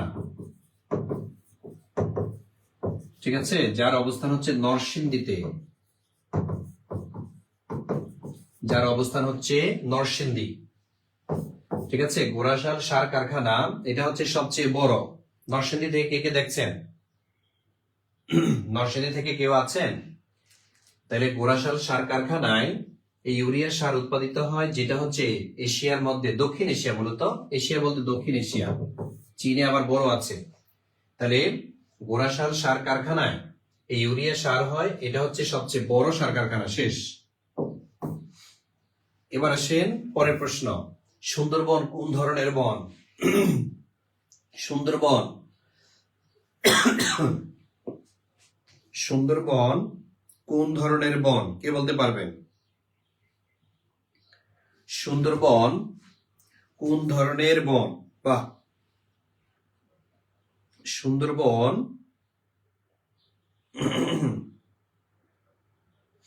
অনেকে অ্যান্সার করেছেন। আমাদের কবিতা আক্তার আপু অ্যান্সার করেছেন, লক্ষ্মী আপু, লক্ষ্মী না লক্ষ্মী।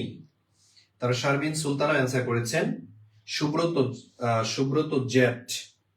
তারপরে আমাদের কিঙ্কর ঘোষ অ্যান্সার করেছেন, মরিয়ম মুন্নিও অ্যান্সার করেছেন, ম্যাঙ্গুর বলেছেন, মর্জিনা বেগমও অ্যান্সার করেছেন, মুস্তাফিজুর রহমান অ্যান্সার করেছেন, তারপরে তহুর অ্যান্সার করেছেন, থ্যাংক ইউ। তারপরে ম্যানগ্রোভ বন, ঠিক আছে, বা লোনা পানির বন। এই সুন্দরবনকে আবার কি বলা হয়? লোনা পানির বন, লোনা পানির বন, ঠিক আছে। ম্যানগ্রোভ বন কেন বলা হয়? কারণ এই বনে জোয়ারের পানি ঢুকে, জোয়ারের পানি প্রবেশ করে, ঠিক আছে, জোয়ারের পানি প্রবেশ করে। আর এই বনটি দুইটি দেশের মধ্যে রয়েছে দুইটি দেশের মধ্যে, ঠিক আছে, যার মধ্যে 62 অংশ 62 ভাগ বাংলাদেশের আর বাকি কত 38 ভাগ। এই 38% এটা হচ্ছে ভারতের অংশ। তাহলে ভারতের অংশ হচ্ছে 38 ভাগ আর 62 ভাগ হচ্ছে বাংলাদেশের। এই তারপরে সুন্দরবন কয়টা বিভাগকে অতিক্রম করেছে? মনে রাখবেন, মোট 2টি বিভাগ অতিক্রমকারী। তাহলে এই বন 2টা বিভাগ অতিক্রম করেছে, একটা হচ্ছে খুলনা বিভাগ আর একটা হচ্ছে বরিশাল বিভাগ। খুলনা বিভাগ এবং বরিশাল বিভাগ, এই 2টা বিভাগ অতিক্রমকারী বন, সেটা হচ্ছে সুন্দরবন। 2টা বিভাগ অতিক্রমকারী বন সুন্দরবন। কিন্তু কয়টি জেলা অতিক্রম করেছে কে বলতে পারবেন? কয়টি জেলাকে অতিক্রম করেছে? এটা অ্যান্সার করেন তো আপনারা। কয়টি জেলাকে অতিক্রম করেছে এটা অ্যান্সার করবেন। 2টি বিভাগ। এই তো আমাদের মর্জিনা বেগম আপু, আপনারটা হয়েছে নাইমে ইসলাম, আপনারটা হয়েছে রিমঝিম বৃষ্টি, জসিমউদ্দিন শেরবাগী, তারপরে হচ্ছে এমডি মাহবুব, তারপরে মোহাম্মদ আরিফ। আপনি 3টি বলেছেন ভাই, ভুল। তাহলে সঠিক বলতে হবে খান সাহেব, মুস্তাফিজুর রহমান, থ্যাংক ইউ, জান্নাতুল ফেরদৌসি, সিনথি ইসলাম, সুরভি আপু, আপনারটা হয়েছে সুরবজের, তারপরে জেসমিন আক্তার জুই, আলামিন পিকে, রোদেলা। অনেকের গুলো হয়েছে, আবার অনেকে ভুল ভালো বলছেন। তার মানে 5টি জেলাকে অতিক্রম করেছে। 5টি জেলাকে অতিক্রম করেছে, 2টা বিভাগ এবং 5টা জেলা। 2টা বিভাগ 5টা জেলাকে অতিক্রমকারী যেটি, সেটা হলো সুন্দরবন। এটা হলো আমাদের জাতীয় বন, ঠিক আছে। এটা কোন বন বলেন? এটা হলো আমাদের জাতীয় বন। সুন্দরবন আমাদের জাতীয় বন হিসাবে পরিচিত। এতটুকু যদি হয় লেখেন আলহামদুলিল্লাহ, ডান। যদি এতটুকু হয়ে থাকে লেখেন আলহামদুলিল্লাহ, ডান।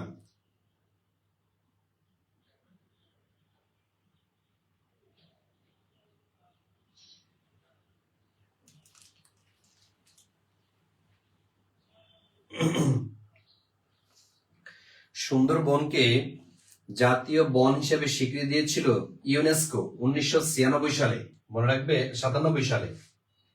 এই সুন্দরবনকে ইউনেস্কো এর স্বীকৃতি কত সালে? ইউনেস্কো এর স্বীকৃতি 1997 সালে সুন্দরবনকে ইউনেস্কো স্বীকৃতি দিয়েছে। বাংলাদেশের 3টা জায়গা আছে ইউনেস্কো স্বীকৃত, একটা সুন্দরবন, একটা 60 গম্বুজ মসজিদ, একটা পাহাড়পুরের বৌদ্ধবিহার। এই 3টা ঐতিহাসিক জায়গাকে ইউনেস্কো স্বীকৃতি দিয়েছে, এর মধ্যে সুন্দরবন হলো আরেকটি। ঠিক আছে, পরের প্রশ্নে গেলাম। হ্যাঁ,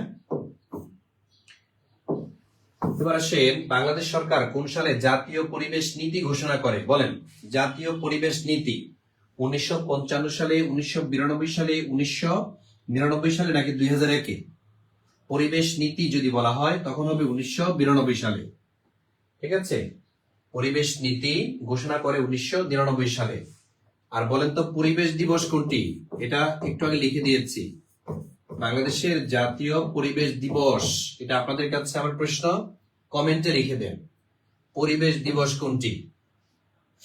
এটা হচ্ছে আপনারা কমেন্টে জানিয়ে দেন।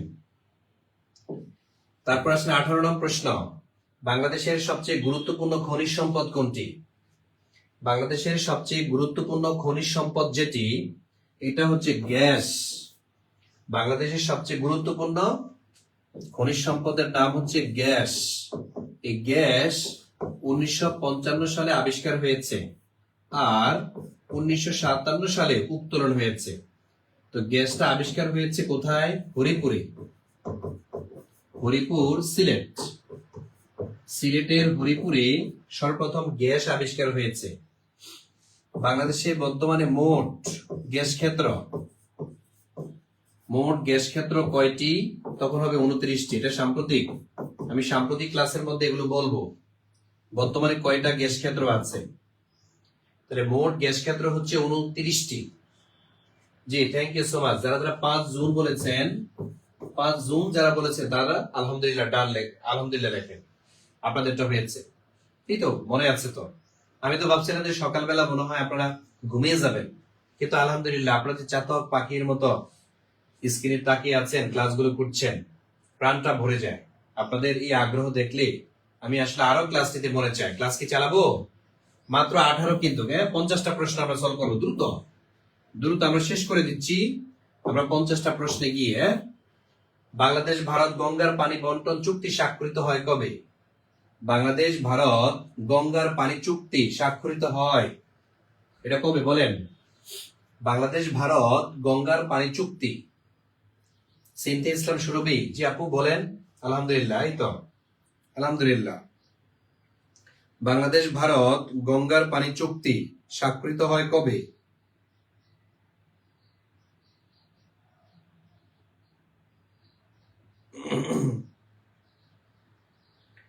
গঙ্গার পানি চুক্তি স্বাক্ষরিত হয়েছিল। জি, থ্যাংক ইউ। 12 ডিসেম্বর 1996 যারা যারা বলছেন তাদেরটা হয়েছে। তাহলে 12 ডিসেম্বর 1900 সব বিষয়ে ক্লাস নেন। জি, তাহলে 12 ডিসেম্বর 1996 সালে 30 বছর ব্যাপী, 30 বছর মেয়াদি, এই 30 বছর মেয়াদি বাংলাদেশ ও ভারতের মধ্যে গঙ্গার পানি চুক্তি হয়। গঙ্গার বাংলাদেশের নাম কি? গঙ্গার বাংলাদেশি নাম পদ্মা। ঠিক আছে, এই পদ্মা। এই যে ফারাক্কাবাদ কোন নদীর উপরে? ফারাক্কাবাদ এটা হচ্ছে গঙ্গার উপরে। ঠিক আছে, গঙ্গার উপরে। তারপরে গজলডোবা বাঁধ পরীক্ষাতে আসে। গজলডোবা বাঁধ কোন নদীর উপরে? তিস্তা নদীর উপরে। তিস্তার উপরে নির্মিত গজলডোবা বাঁধ। আর একটা হচ্ছে টিপাই মুখ বাঁধ। টিপাই মুখ বাঁধ কোন নদীর উপরে? এটা হচ্ছে আপনাদের কাছে প্রশ্ন।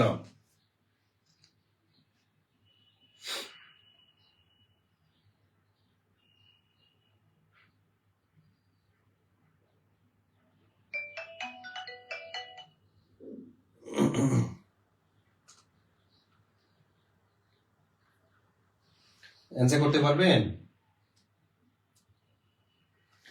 বরাক নদীর উপরে। বরাক নদীর উপরে, এটা হবে বরাক নদীর উপরে। তাহলে বরাক নদীটা হচ্ছে ভারতে। ঠিক আছে, ভারতের মণিপুর রাজ্যে হচ্ছে এই বরাক নদী।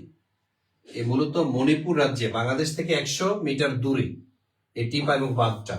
এই 3টা বাঁধ মনে রাখবেন, যদি বাঁধ থেকে প্রশ্ন আসে এই 3টাই যথেষ্ট। বাঁধ থেকে প্রশ্ন আসতে পারে, এই 3টাই যথেষ্ট। তাহলে টিপাই মুখ বাঁধ, গজলডোবা বাঁধ, ফারাক্কাবাদ। ফারাক্কাবাদ গঙ্গার উপরে, গজলডোবা বাঁধ তিস্তার উপরে, আর টিপাই মুখ বাঁধ এটা হচ্ছে বরাক নদীর উপরে। বাংলাদেশ সীমানা থেকে 100 কিলোমিটার দূরে, মনে রাখবেন 100 কিলোমিটার দূরে এই বাংলাদেশ থেকে। বাংলাদেশ থেকে 100 কিলোমিটার দূরে টিপাই মুখ বাঁধ, যেটা হচ্ছে এই বরাক নদীর উপরে। বলেন আলহামদুলিল্লাহ। ডান, আলহামদুলিল্লাহ হয়েছে। সকালবেলার বরকত, তবারক দিচ্ছি, তবারক। ডান। 20 নং প্রশ্ন, মহাস্থানগড় কোন নদীর তীরে অবস্থিত? কতগুলো পরীক্ষা আসছে দেখেন, কতগুলো পরীক্ষাতে আসছে। মহাস্থানগড় কোন নদীর তীরে? মহানন্দা, আত্রাই, গড়াই, করতোয়া। মহানন্দা, গড়াই, করতোয়া, আত্রাই করতে হবে। মহানন্দা হবে না, ঠিক আছে, আত্রাই হচ্ছে না, গড়াই হচ্ছে না, তাইলে সেটা হবে করতোয়া। অনেকগুলো পরীক্ষাতে আসে, যেমন ঢাকা কোন নদীর তীরে অবস্থিত, তাহলে বুড়িগঙ্গা নদীর তীরে অবস্থিত ঢাকা, এরকম আসে। যশোর কোন নদীর তীরে অবস্থিত, তাহলে যশোর হচ্ছে ওই যে কপোতাক্ষ নদ, এই কপোতাক্ষ নদের তীরে অবস্থিত। এই এই আপনার এলাকার একটি নদীর নাম লিখেন তো, কে কে পারবেন? আপনার এলাকায় যদি বলা হয় যে আপনার জেলা কোন নদীর তীরে, এটা লিখে ফেলেন।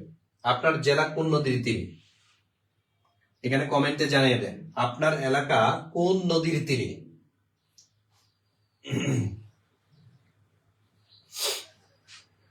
আপনার এলাকা কোন নদীর তীরে বলতে পারবেন? 21 নম্বর প্রশ্নে যাই, আপনি লিখতে থাকেন, আমরা 21 নম্বর প্রশ্নে যাই। বাংলাদেশের গভীরতম বৃহত্তম নদী কোনটি? যদি বলা হয় বাংলাদেশের গভীরতম নদী, বৃহত্তম নদী, তখন হবে পদ্মা। আগে ছিল মেঘনা, তবে গভীরতম যেটা এখনো মেঘনাই আছে, গভীরতম মেঘনা, আর বৃহত্তম বললে পদ্মা। তাহলে গভীরতম বললে মেঘনা, এই মেঘনা চির যৌবন নদী, ঠিক আছে, বাংলাদেশের চির যৌবন নদী। এই মেঘনার একবার মোহনাতেই যেখানে কি শেষ হয়েছে, সেখানে বঙ্গোপসাগরে পতন। এটা কোন সাগরে পতন বলেন তো?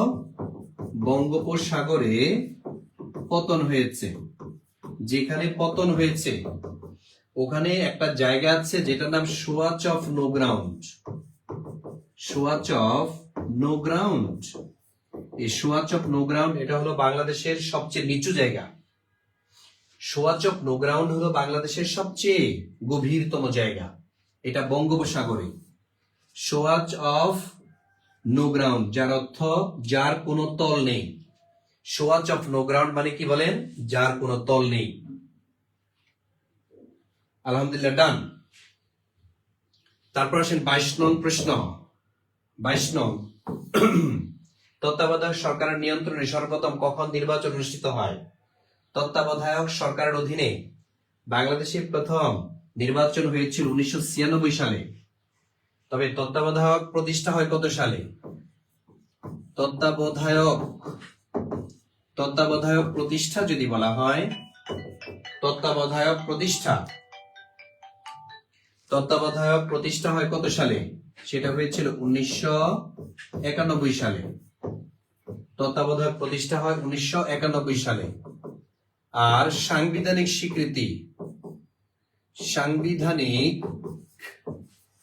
স্বীকৃতি পায় কত সালে জানেন? 1996 সালে।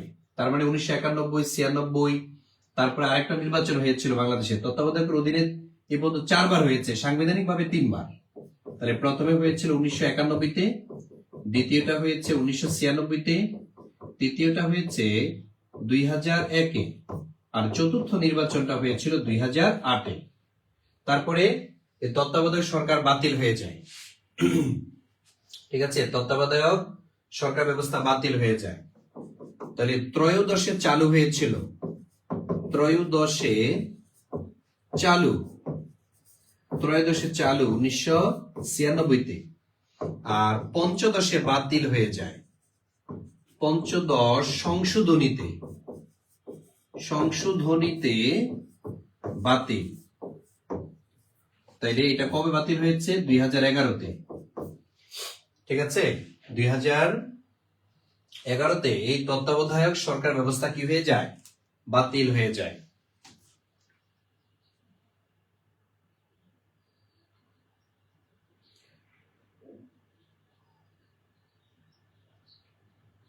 তাহলে তত্ত্বাবধায়ক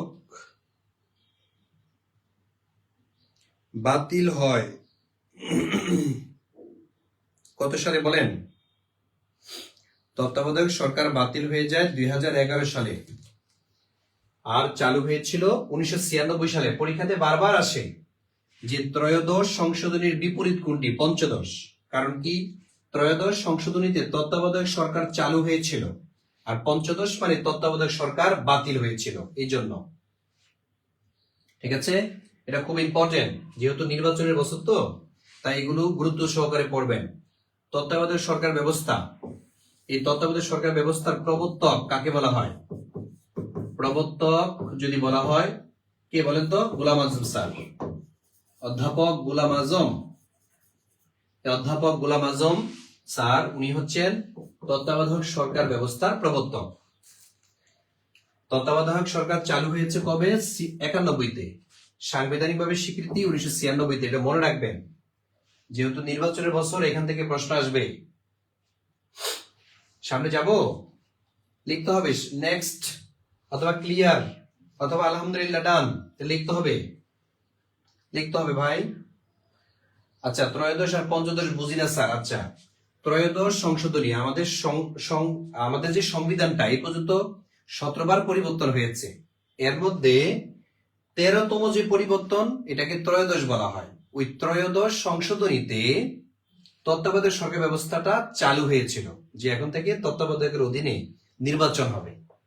আর এই তত্ত্বাবধায়ক সরকার ব্যবস্থাটা বাদ দিয়েছে 2011 সালে। তখন সংশোধনী আসে পঞ্চদশ অর্থাৎ 15তম সংশোধনীতে। ঠিক আছে, অর্থাৎ 15তম সংশোধনীতে তত্ত্বাবধায়ক বাতিল হয়েছে। ক্লিয়ার? আলহামদুলিল্লাহ। 23 নং প্রশ্ন। 23 নং প্রশ্নে আসি আমরা। 23 নং প্রশ্নে দেখি, প্রজাতন্ত্রী বাংলাদেশের সংবিধান কোন তারিখ থেকে কার্যকর হয়? গণপ্রজাতন্ত্রী বাংলাদেশের সংবিধান কার্যকর হয় কবে থেকে? 4 নভেম্বর 1972 নাকি জানুয়ারি? না, বাংলাদেশের সংবিধান গৃহীত হয়েছিল 4 নভেম্বর। এই কারণে এই 4 নভেম্বরকে বলা হয় সংবিধান দিবস। কিন্তু কার্যকর হয়েছিল 16 ডিসেম্বর 1971 সালে। 30 লক্ষ যে তাজা প্রাণ চলে গিয়েছিল, সে রক্তের প্রতি সম্মান জানিয়ে 16 ডিসেম্বর 1972 সালে 16 ডিসেম্বর 1972 সালে আমাদের সংবিধান কার্যকর হয়েছিল। ঠিক আছে, সংবিধান কার্যকর হয়েছিল কবে? 16 ডিসেম্বর 1972 সালে। তার মানে আমাদের সংবিধানটাই হয়েছিল 1972-এ।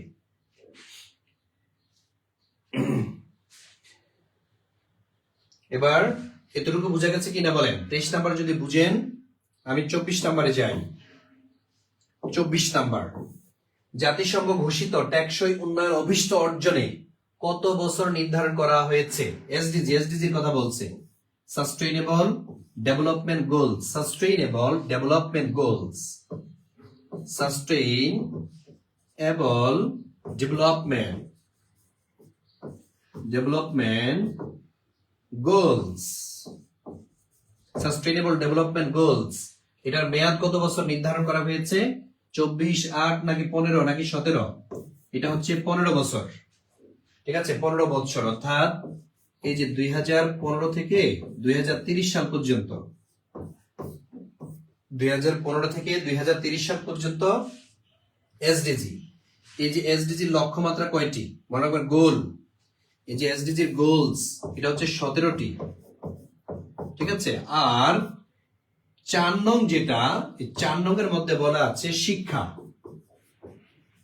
ঠিক আছে, মানসম্মত শিক্ষা, মানসম্মত শিক্ষা। এসডিজি এর কত নং অনুচ্ছেদের মধ্যে বলা আছে, কত নং লক্ষ্যের মধ্যে বলা আছে? 4 নং-এ। এটা আসে বেশি, বিশেষ করে এটা একটু স্টার মার্ক দিয়ে রাখেন। এটাই যদি আসে এসডিজি থেকে, তাহলে এই লাইনটি আসবে যে এসডিজির কততম লক্ষ্যমাত্রার মধ্যে মানসম্মত শিক্ষার কথা আছে, সেটা হচ্ছে 4 নং-এ। এটাই যদি পরীক্ষাতে আসে, এটাই আসবে আপনাদের। ঠিক আছে, আর লক্ষ্যমাত্রা আর মেয়াদ তো দেখছেন, এটা পরীক্ষাতে আসছে। 19 আসছে, তার মানে এই বছর আসার সম্ভাবনা 99%। 99% হচ্ছে এই বছর আসার সম্ভাবনা। তারপরের প্রশ্ন 25 নং প্রশ্ন, কোন সংস্থা বিশ্ব ঐতিহ্য এলাকা ঘোষণা করে থাকে? বিশ্ব ঐতিহ্য ঘোষণা করে থাকে কোন সংস্থা?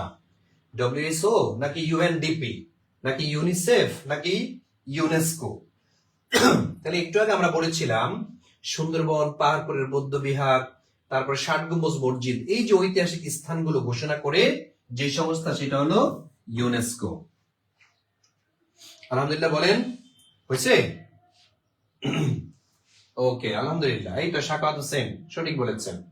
আকলিমা সরকার অনেকগুলো অ্যান্সার করেছেন আপু, আপনি অনেক অ্যান্সার করেছেন। জান্নাতুল ফেরদৌস, আবার জান্নাতুল ফেরদৌসি, রূপা আহমেদ, জান্নাতুল মাওয়াত তুলি, জান্নাত নামে অনেক, আয়েশা মাহমুদ, আপনারটা হয়েছে। আকাশ নাম নয়েদ, আকাশ নয়েদ, তার মহিব, তারপর হচ্ছে আজু আপু, আব্দুল করিম সঠিক বলেছেন।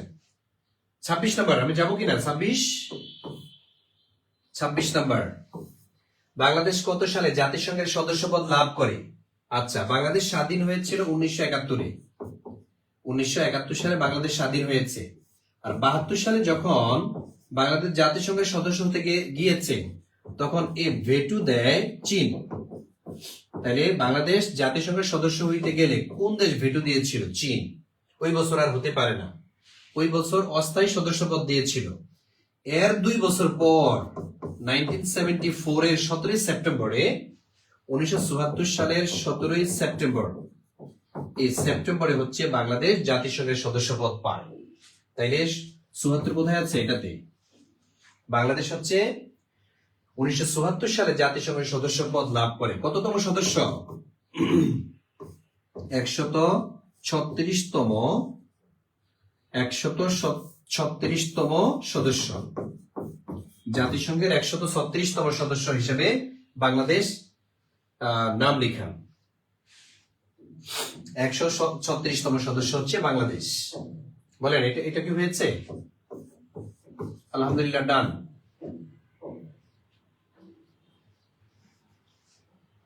Clear clear clear. Maulana Emdadullah Nuri, অনেকে দেখছি যারা ফজর পড়েছেন তারা কিন্তু আজকের ক্লাসটা মিস করেননি। আপনাদের জন্যই শুভকামনা, আপনাদের জন্য দোয়া, আশীর্বাদ। আল্লাহ আপনাদেরকে উত্তম যা দিক, কারণ আপনারা অনেক পরিশ্রমী। যারা ফজর পড়ে তারা যে কি পরিমাণ পরিশ্রমী এটা আসলে আর বলা দরকার নেই। ঠিক আছে, আপনারা অবশ্যই পরিশ্রমী। না হয় আপনি এতক্ষণ ক্লাস করা সেই ফজরের পর থেকে অনেকে ঘুমাইতো, শীতের দিন পিঠা খাইতো ঘুম থেকে উঠা, অথবা পিঠা খাই আবার ঘুমাইতো, কিন্তু আপনারা সব স্যাক্রিফাইস করে আমার ক্লাসের মধ্যে জয়েন করেছেন। এটাই হচ্ছে সবচেয়ে মানে স্যাক্রিফাইসের নমুনা। আচ্ছা, এবার আসেন 27 নং প্রশ্ন। আর আমরা আবার একটু ঘোষণা দিয়ে দেই, আমাদের সাইদুল স্যারের পেজের মধ্যে 18টা মডেল টেস্ট দিচ্ছি। এখানে প্রায় 2000 প্রশ্নের উপরে, 2000 প্রশ্ন এর উপরে আমরা হচ্ছে পরীক্ষা নিচ্ছি, যেখানে আপনাকে সাজেশন লাগবে না। যদি সাজেশন লাগবে না, ঠিক আছে, সাজেশন লাগবে না মডেল টেস্ট দিলে। এই মডেল টেস্ট গুলো দেওয়ার জন্য আমরা জাস্ট 399 টাকা নির্ধারণ করেছি লাইভে ভর্তি হইলে, আর লাইভ কেটে গেলে আবার 1200 টাকা। তা আপনি অলরেডি শুরু হয়ে গিয়েছে, অনেকে ভর্তি হয়ে পরীক্ষা দেওয়া শুরু করেছে, আপনাদের মধ্যে অনেকেই আছেন, তাই না? আপনাদের মধ্যে কারা কারা মডেল টেস্টে আছেন? ইয়েস লেখেন তো। তো আপনারা যারা যারা আছেন ইয়েস লিখবেন। আর যারা যারা এই মডেল টেস্টের মধ্যে ভর্তি হননি তারা 399 টাকা দিয়ে এই লাইভ চলাকালীন সময় ভর্তি হয়ে যাবে নিচের নাম্বারে 01767265758। এই নাম্বারে আপনি টাকা পাঠিয়ে ভর্তি হয়ে যান। জাস্ট 399 টাকা। আমি সাইদুল স্যারকে বলে দিব যে ভাই আমার ক্লাসের মধ্যে, আমার পেজের মধ্যে ক্লাস নিয়ে এরা ভর্তি হয়েছে, 399 টাকা। সাইদুল স্যার আশা করি যে মানবে। ঠিক আছে, 399 টাকা আপনি পাঠিয়ে দেন। পাঠিয়ে হচ্ছে লেখেন পেমেন্ট ডান, অথবা এই নাম্বারে হোয়াটসঅ্যাপ করে দিবেন। এই নাম্বারে হোয়াটসঅ্যাপে পাঠিয়ে দিবেন, তাহলে আপনাকে গ্রুপে, সিক্রেট গ্রুপে অ্যাড করে দিব। ঠিক আছে, আমরা পরে যাব। আমাদের অমি সুলতানা রূপা আপু অনেক পরে জয়েন করেছেন না? অনেক পরে, অসুবিধা নেই। শেষে হলে তো জয়েন করেছেন আপনারা। এবার আসেন ইসলামী সহযোগিতা সংস্থা OIC, ইংরেজিতে লিখলে আমরা সহজে পড়তে পারি। OIC এর সদর দপ্তর কোথায়? মুসলিম বিশ্বের সবচেয়ে বড় সংগঠন OIC এর সদর দপ্তর কায়রো। কায়রো হচ্ছে মিশরে। ঠিক আছে, আমরা জানি সৌদি আরবে অবস্থিত, তাহলে কায়রো তো হচ্ছে মিশরে, তাই না? মিশরের রাজধানী হচ্ছে কায়রো, তার মানে এটা হচ্ছে না। তাহলে সৌদি আরবের দুইটা জায়গা পাচ্ছি আমরা, একটা জায়গা পাচ্ছি জেদ্দা। Yes, Jeddah. জেদ্দা কোথায় বলেন তো? সৌদি আরবে। ঠিক আছে, আর তেহরান ইরানের রাজধানী হচ্ছে তেহরানে, তাহলে ইরানে নয়, তাহলে এটা হচ্ছে না। আর ইসলামাবাদ হচ্ছে পাকিস্তান, তাহলে এটা হচ্ছে না। সঠিক অ্যান্সার হচ্ছে জেদ্দা। এই যে OIC, এটা 1974 সালে প্রতিষ্ঠা হয়েছিল। 1974 সালে প্রতিষ্ঠা হয়েছিল OIC। ক্লিয়ার? এবার আসেন পরের 28 নং প্রশ্ন। কোন রাষ্ট্রটি গ্রুপ অফ 7 এর সদস্য নয়? গ্রুপ অফ 7, দেখেন গ্রুপ অফ 7 অর্থাৎ G7 এর সদস্য নয়। G7 এর সদস্য হচ্ছে 7টি, ঠিক আছে? তাইলে কোন 7টি বলেন তো? কানাডা, ভারত, জাপান নাকি ইতালি? কে বলতে পারবেন? G7।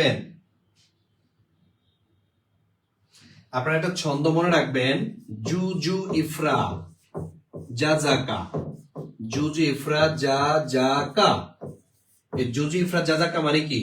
জু ফর যুক্তরাজ্য, জু ফর যুক্তরাষ্ট্র, E for Italy, ফ্রা for France, জাতে জাপান, আরেক জাতে জার্মান, কাতে কানাডা।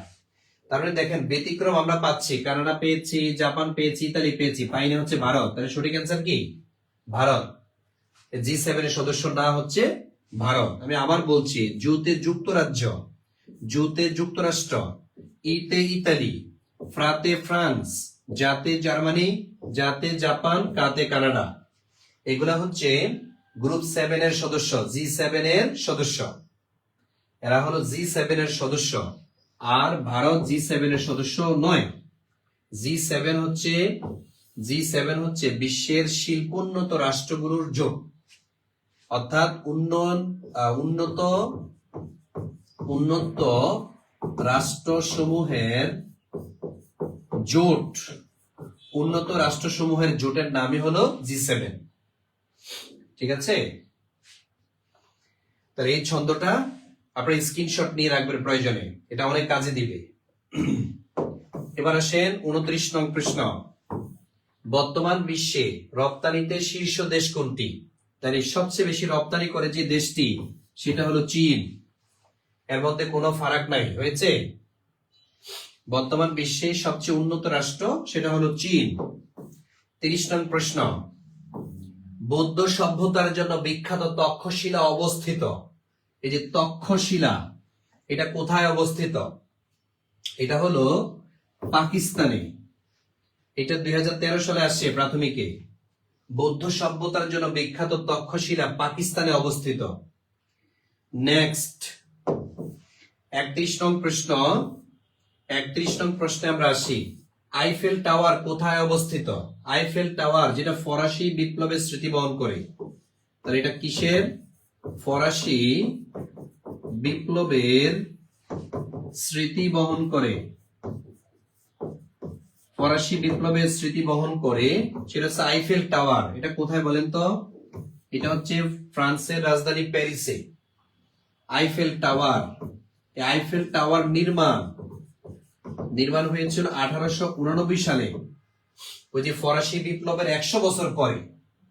তাহলে আইফেল টাওয়ার নির্মাণ করা হয় 1889 সালে, ফরাসি বিপ্লবের 100 বছর পরে, ঠিক আছে? তারপরে 14 জুলাই কি? ফ্রান্সের জাতীয় দিবস। ফ্রান্সের জাতীয় দিবস 14 জুলাই 1789 সালে ফরাসি বিপ্লবের সূচনা হয়েছিল। এই কারণে 14 জুলাইকে ফ্রান্স সরকার জাতীয় দিবস ঘোষণা করেছে। তাহলে ফ্রান্সের জাতীয় দিবস যদি 14 জুলাই হয়, আমাদের জাতীয় দিবস কোনটি? বাংলাদেশের জাতীয় দিবস কোনটি? কমেন্টে লিখেন। হ্যাঁ, আমার ক্লাসের পিডিএফ আপনারা পেয়ে যাবেন। যারা যারা ক্লাস করেছেন প্রত্যেককে আমি পিডিএফ দিব। আর যারা হচ্ছে সোয়েলস ম্যাপ নিতে চান, আমার লেখা 2টা ম্যাপ আছে, যারা নিতে চান তারা হচ্ছে এই নাম্বারে বিকাশ আছে, 210 টাকা পাঠিয়ে দিবেন। হ্যাঁ, 210 টাকা পাঠালে, আর আমাকে এই নাম্বারে হোয়াটসঅ্যাপ আছে, নক দিবেন। আপনার ঠিকানা, আপনার নাম, ফোন নাম্বার পাঠালে আপনার ঠিকানায় চলে যাবে মানচিত্র 2টি। পরীক্ষার আগে একবার হলেও এই 2টা মানচিত্র দেখে যাবেন। এই মানচিত্রের উপর আমি ক্লাস নিব। তাইলে বলেন, আমরা যেটা বললাম, এই আইফেল টাওয়ার কার স্মৃতি বহন করে? ফরাসি বিপ্লবের স্মৃতি বহন করে, ফরাসি বিপ্লব। সামনে 32 নং প্রশ্ন। কোন সালে ভারতের বাবরি মসজিদ ভাঙা হয়? তাহলে বাবরি মসজিদ একটি ঐতিহাসিক মসজিদ। এটার নির্মাণ হয়েছিল 1528 সালে, হ্যাঁ 1528 সালে এটার নির্মাতা যিনি, এটার নির্মাতা মনে রাখবেন, এটার নির্মাতা হচ্ছে মীর বাকি। মীর বাকি এটা নির্মাতা, অনেকে বাবর দিয়ে দেন, ভুল। মীর বাকি হচ্ছে বাবরের সৈনিক, এটা নির্মাণ করেন। তো বাবরি মসজিদটা এটা যেখানে অযোধ্যায় অবস্থান, এখানে নাকি হিন্দুদের একটা মন্দির ছিল, যার অভিযোগের ভিত্তিতে 1992 সালে এই বাবরি মসজিদ ভেঙে ফেলে। 1992 সালে বাবরি মসজিদ কি দেয়, ভেঙে দেয়। ঠিক আছে, 1992 সালে বাবরি মসজিদ ভেঙে ফেলে। বাবরি মসজিদের নির্মাতা কে, মীর বাকি। সম্প্রতি বাবরি মসজিদটা আলোচনায় এসেছে। পশ্চিম বাংলায় একজন বিশিষ্ট ব্যক্তি বলেছে বাবরি মসজিদ বানাবো, এই জন্য হাজার হাজার মানুষজন মাথায় করে, কেউ ভ্যানে করে, কেউ মোটরসাইকেলে করে ইট নিয়ে আসছে পশ্চিম বাংলায় বাবরি মসজিদ বানাবে। ঠিক আছে, তাইলে এই বাবরি মসজিদ 1992 সালে ভেঙে দেয়া হয় ভারতের উগ্রবাদী হিন্দুরা। এবার আসেন, রবীন্দ্রনাথ ঠাকুর কত বছর বয়সে সাহিত্যে নোবেল পান? রবীন্দ্রনাথ ঠাকুর আমরা জানি কত বছর বয়সে নোবেল পেয়েছিলেন, কত সালে? রবীন্দ্রনাথ ঠাকুর 1861-তে জন্মিয়েছিলেন, তাই না? আর 1913 সালে তিনি কি পেয়েছিলেন, নোবেল পেয়েছিলেন। তাহলে কত বছর হয়? 2 আর 1 আছে 3 হবে 2 হলো না, 5 আছে 11 হবে 5, 6 7 8 9 10 11 12, 6 7 8 9 10 11, তাহলে 5, তাহলে কত বছর হয়? 52 বছর। বলেন 52 বছর কোথায়? এই যে 52। তাহলে 52 বছরে তিনি নোবেল পান, অর্থাৎ ওনার জন্ম 1861-তে। আর নোবেল, এই যে নোবেল জয় কত সালে? 1913 সালে। গীতাঞ্জলির জন্য তিনি নোবেল পুরস্কার পেয়েছিলেন। তার মানে 52 বছর বয়সে রবীন্দ্রনাথ ঠাকুর নোবেল পুরস্কার পেয়েছেন। আপনারা কমেন্ট করেন তো, কাজী নজরুল কত সালে নোবেল পুরস্কার পেয়েছে? কে বলতে পারবেন? কাজী নজরুল কত সালে নোবেল পুরস্কার পেয়েছে? যে বলতে পারবেন তার জন্য হচ্ছে একটা গিফট আছে, আমার সাথে দেখা করে গিফটটা নিবেন। কাজী নজরুল কত সালে নোবেল পেয়েছেন? 33। 34 নং প্রশ্ন আসেন, কোন মুসলিম মনীষী সর্বপ্রথম নোবেল পুরস্কার পান?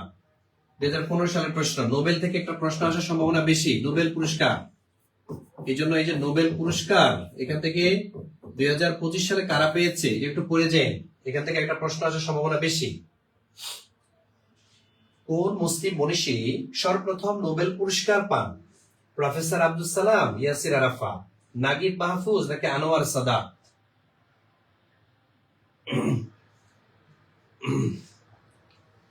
নজরুল ইসলাম নোবেল পুরস্কার পাননি।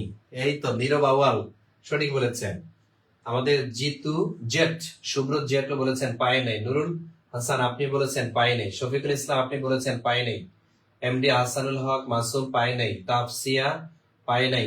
লাক্সমি পাননি। ঠিকই বলছেন, তার মানে নজরুল নোবেল পুরস্কারই পান নাই। বয়স আবার কি দরকার?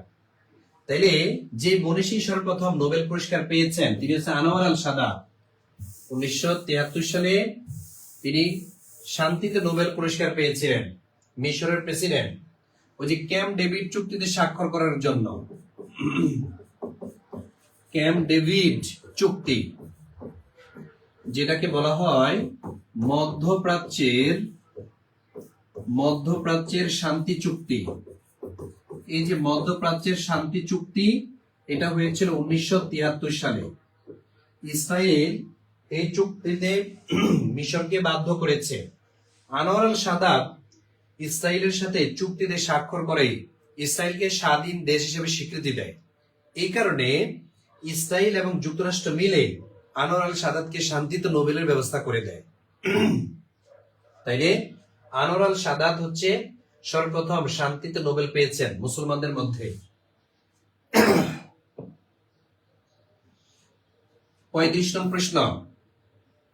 35 নং আমি আবারও বলে দিচ্ছি, যারা মডেল টেস্টে ভর্তি হতে চান তারা কিন্তু এই নাম্বারে টাকা পাঠাবেন, বুঝলেন না নাম্বার? হ্যাঁ, মডেল টেস্টে যারা ভর্তি হবেন তারা হচ্ছে 01767261758 399 টাকা পাঠাবেন। ঠিক আছে, আমি লাইভটা একটু পরে কেটে দিচ্ছি, কারণ আমরা অলরেডি প্রায় 40-এর কাছাকাছি প্রশ্ন সলভ করে ফেলেছি। আমি আর সর্বোচ্চ 10 মিনিট ক্লাস দিব। এই 10 মিনিটের মধ্যে যারা ভর্তি হবেন নিচের নাম্বারটা স্ক্রিনশট দিয়ে ফেলেন, এই নাম্বারে টাকা পাঠিয়ে ভর্তি হবেন। 399 টাকা, আর আমার লাইভ কেটে গেলে 1200 টাকা। এবার আসে মোনালিসা চিত্রটির চিত্রকর কে? চিত্রকর কে? মোনালিসার চিত্রকর কে বলেন তো? Pablo Picasso, Vincent van গগ, Kamrul Hasan নাকি লিওনার্দো দা ভিনসি? এটা সবাই জানে। মোনালিসা এটা হচ্ছে লিওনার্দো দা ভিনচির একটা বিখ্যাত চিত্রকর্ম। এটা কোথায় আছে বলেন? সংরক্ষিত সংরক্ষিত আছে দা লুভর মিউজিয়ামে। লুভর মিউজিয়ামে কোথায় বলেন তো? দা লুভর মিউজিয়াম এটা হচ্ছে প্যারিসে, ফ্রান্সের প্যারিসে এটার অবস্থান। এই মোনালিসাটা বর্তমানে মোনালিসার অবস্থান হচ্ছে ফ্রান্সের প্যারিসে। এই চিত্রটা হচ্ছে লিওনার্দো দা ভিনসির বিখ্যাত একটা চিত্র। যাদের 35 হয়েছে লেখেন ক্লিয়ার। 36 নং প্রশ্ন, পিথাগোরাস জন্ম কোথায়? পিথাগোরাস ফ্রান্সে, ব্রিটেনে, ইরাকে নাকি গ্রিসে? ফ্রান্সে না, ব্রিটেনেও না, ওনার জন্ম হচ্ছে গ্রিসে। ইতিহাসবিদ, গণিতবিদ, দার্শনিক, অনেক গুণে গুণান্বিত এই পিথাগোরাস কোথায় জন্মগ্রহণ করেছে? এই প্রাচীন বিখ্যাত ব্যক্তিদের জীবনী আসে, তাদের জন্ম কোন দেশে এটা আসে পরীক্ষাতে। তাহলে পিথাগোরাসের জন্ম এটা হচ্ছে গ্রিসে। পিথাগোরাসের জন্ম এটা হলো গ্রিসে। আমার ক্লাসটি যারা এতক্ষণ পর্যন্ত করছেন কিন্তু শেয়ার করেননি, প্লিজ আপনি অন্তত একটা শেয়ার করেন, একটা শেয়ার করেন। যদি না করতে চান অন্তত একটা শেয়ার করবেন। আমার এই ক্লাসটি শেয়ার করবেন, এই পেজটা শেয়ার করবেন। সোহেল স্যার জি কে এই পেজটা শেয়ার করবেন। আপনারা শেয়ার করেছেন? এবার আসেন 37 নং প্রশ্ন, ফিফা প্রতিষ্ঠিত হয় কবে? এই যে ফুটবল ফেডারেশন যেটা, এটা কত সালে প্রতিষ্ঠিত হয়? 1905, 1904, 1924, 1914। তাইলে আমরা জানি ফিফা প্রতিষ্ঠিত হয়েছে 1904 সালে। ফিফা প্রতিষ্ঠিত হয়েছে 1904 সালে। এবার আসেন সামনে। এবার হলো ভার্সাই নগরী কোথায় অবস্থিত? ভার্সাই। তাহলে আপনারা জানেন যেখানে আমাদের মাইকেল মধুসূদন অনেকদিন পর্যন্ত থেকে পড়াশোনা করেছেন সেটা হচ্ছে ফ্রান্সে, তাই না? ফ্রান্সের ভার্সাই নগরীতে মাইকেল মধুসূদন দত্ত সেখানে থেকে পড়াশোনা করেছিলেন। এগুলো সব প্রাথমিকে এসেছে। এই প্রশ্নগুলো প্রাথমিকে আবারও আসতে পারে, আবারও প্রাথমিক বিদ্যালয়ের চাকরির পরীক্ষাতে আবারও আসবে। তাহলে বলেন ভার্সাই নগরী কোথায় অবস্থিত? এটা হচ্ছে ফ্রান্সে। স্যার বলছেন 50টা পড়াবেন। জি, আমি তো এগোচ্ছি ভাইয়া, হ্যাঁ এগোচ্ছি সেদিকে। আমি না পড়ে যাচ্ছি না, হ্যাঁ না পড়ে আমি যাচ্ছি না। তবে আমি যেগুলো বাকি আছে সেই প্রশ্নগুলো আপনাদেরকে আমি পিডিএফ আকারে দিয়ে দিব। আমাদের এখানে আরেকটা ক্লাস আছে, সেজন্য আমি ক্লাসটা শেষ করে দিচ্ছি। ক্লাস কেমন লাগলো আপনারা একটু আমাকে জানান। ক্লাস কেমন লাগলো? আপনারা কি এরকম ক্লাস চান কিনা যে সোহেল ভাই এই ক্লাসগুলো আমাদের যদি আরো নিতেন উপকার হতো? তাহলে আমি আপনাদের সাম্প্রতিক একটা ক্লাস নেব, সাম্প্রতিক। ঠিক আছে, আমি সাম্প্রতিকের উপর একটা ক্লাস নিব যদি আপনাদের দরকার। ক্লাসে রিয়াকশন দেন, আপনারা কেমন লাগলো এই ক্লাসটি? উপকার হয়েছে না? আলহামদুলিল্লাহ উপকার হয়েছে। এই আপনাদের জন্য এই সকাল থেকে কষ্ট করছি, ভালো লাগছে। আলহামদুলিল্লাহ, আলহামদুলিল্লাহ। যে আপনাদের যদি ভালো লাগে আমি আরো আরো ক্লাস নিব। আমাকে যদি আরো উৎসাহ দেন আমি আরো ক্লাস নিব ইনশাল্লাহ আমার এই পেজে। আর এই পেজটা সবার মধ্যে ছড়িয়ে দিবেন, সবাইকে একটু এই গ্রুপে এই পেজে অ্যাড করে দিবেন। হ্যাঁ, আপনাদের বন্ধু বান্ধবী যারা আছে সবাইকে অ্যাড করিয়ে দিবেন এই পেজের মধ্যে। আর আমি এখানে সাম্প্রতিকের ইনফরমেশন গুলো প্রতিদিন দেওয়ার চেষ্টা করি। ইভেন 4টা অপশন দিয়ে প্রশ্ন করি এবং অনেকে এই প্রশ্নের উত্তর দেয়। তা আপনিও সেই প্রশ্নের উত্তর দিবেন। পরীক্ষা, এটাও একটা পরীক্ষা। আমাদের সাইদুল স্যার যেমন আপনার এখানে মডেল টেস্ট চালু করেছে, এইরকম আমিও এখানে আপনাদের কি দিচ্ছি, আপনাদের একটা প্রশ্ন দিয়ে 4টা অপশন দিয়ে দিই, দেখি পারেন কিনা, নিজেকে যাচাই। ঠিক আছে, পারলে ওই মডেল টেস্ট ওই প্রশ্নের উত্তর দিবেন। ঠিক আছে, এর মাধ্যমে আপনার পড়াটা হয়ে গেল, মুখস্থ হয়ে গেল। আর সাইদুল স্যারের যে মডেল টেস্ট চালু হয়েছে, সেই মডেল টেস্টে কারা কারা আছেন? সাইদুল স্যারের মডেল টেস্টে কি আছেন আপনারা? সাইদুল স্যারের এই যে 18টা মডেল টেস্ট কারা কারা আছেন দেখি, তাদেরকে একটু দেখতে চাই। সাইদুল স্যারের যে মডেল টেস্ট, আপনারা কি আছেন এই মডেল টেস্টের মধ্যে? যারা নাই, প্লিজ সাইদুল স্যারের 18টা মডেল টেস্ট আপনি দেন। সেটা হচ্ছে 18টা মডেল টেস্ট আপনাকে অনেক দূর এগিয়ে দিবে, অনেক দূর, যেটা আপনি কল্পনাও করেন না। আপনার চিন্তাই পরিবর্তন হয়ে যাবে, আপনার চিন্তার জগৎ পরিবর্তন হয়ে যাবে। 2000 প্রশ্ন যদি আপনার জানাশোনা হয়, এই 2000 প্রশ্ন থেকে দেখবেন যে অনেক প্রশ্ন এটার মতো অনেক প্রশ্ন কমন এসে গেছে। ঠিক আছে, হুবহু কমন আসবে না, কিন্তু এরকম অনেক প্রশ্ন চলে আসবে। আমরা গবেষণামূলক এই প্রশ্নগুলো সাজিয়েছি। সাইদুল স্যার সরাসরি ইংলিশের ক্লাসগুলো নেন। ঠিক আছে, তারপরে হচ্ছে উনি গবেষণা করে, সারাদিন পড়াশোনা করে। একটা লোক আমি দেখলাম সারাদিন পড়াশোনা করে। পড়াশোনা করে যেহেতু ক্লাসগুলো নিচ্ছেন, সেই জন্য অবশ্যই অন্যদের তুলনায় ক্লাসগুলো ইফেক্টিভ হবে, অনেক দারুণ হবে আপনাদের জন্য। আর যারা ইংলিশে অনেক দুর্বল, তাদেরকে আমি বলবো এই 20টা লেকচার আছে রেকর্ডেড, এই 20টা লেকচার করেন। এই 20টা লেকচার থেকে আপনি 20 নাম্বার পেয়ে যাবেন ইনশাল্লাহ, প্রাইমারি পুরো মুহূর্তে। এখানে মাত্র 499 টাকা দিয়ে আপনি এই 20টা লেকচার কিনতে পারছেন রেকর্ডেড। 20টা লেকচার করতে কতক্ষণ সময় লাগবে বলেন? 2 দিন। 2 দিনের মধ্যে আপনি 20 নাম্বার পেয়ে যাচ্ছেন। এই কষ্টটা কি আপনারা করতে পারবেন না বলেন? 20টা রেকর্ডেড ক্লাস আপনি যদি দেখতে না পারেন ইংলিশের, তাইলে আপনার দিয়ে কি হবে বলেন? আপনি অবশ্যই এই 20টা লেকচার আপনি কি করবেন? আপনি কিনে তারপর হচ্ছে 20টা লেকচার করে ফেলবেন, ইনশাল্লাহ 20 নাম্বার। অনেকে বলে যে না ভাই 25 আমি 25 পেয়ে গেছে, অনেকে বলে। বিভিন্ন পরীক্ষাতে আমি দেখেছি। অনেক সহজ করে সাইদুল স্যার বুঝান।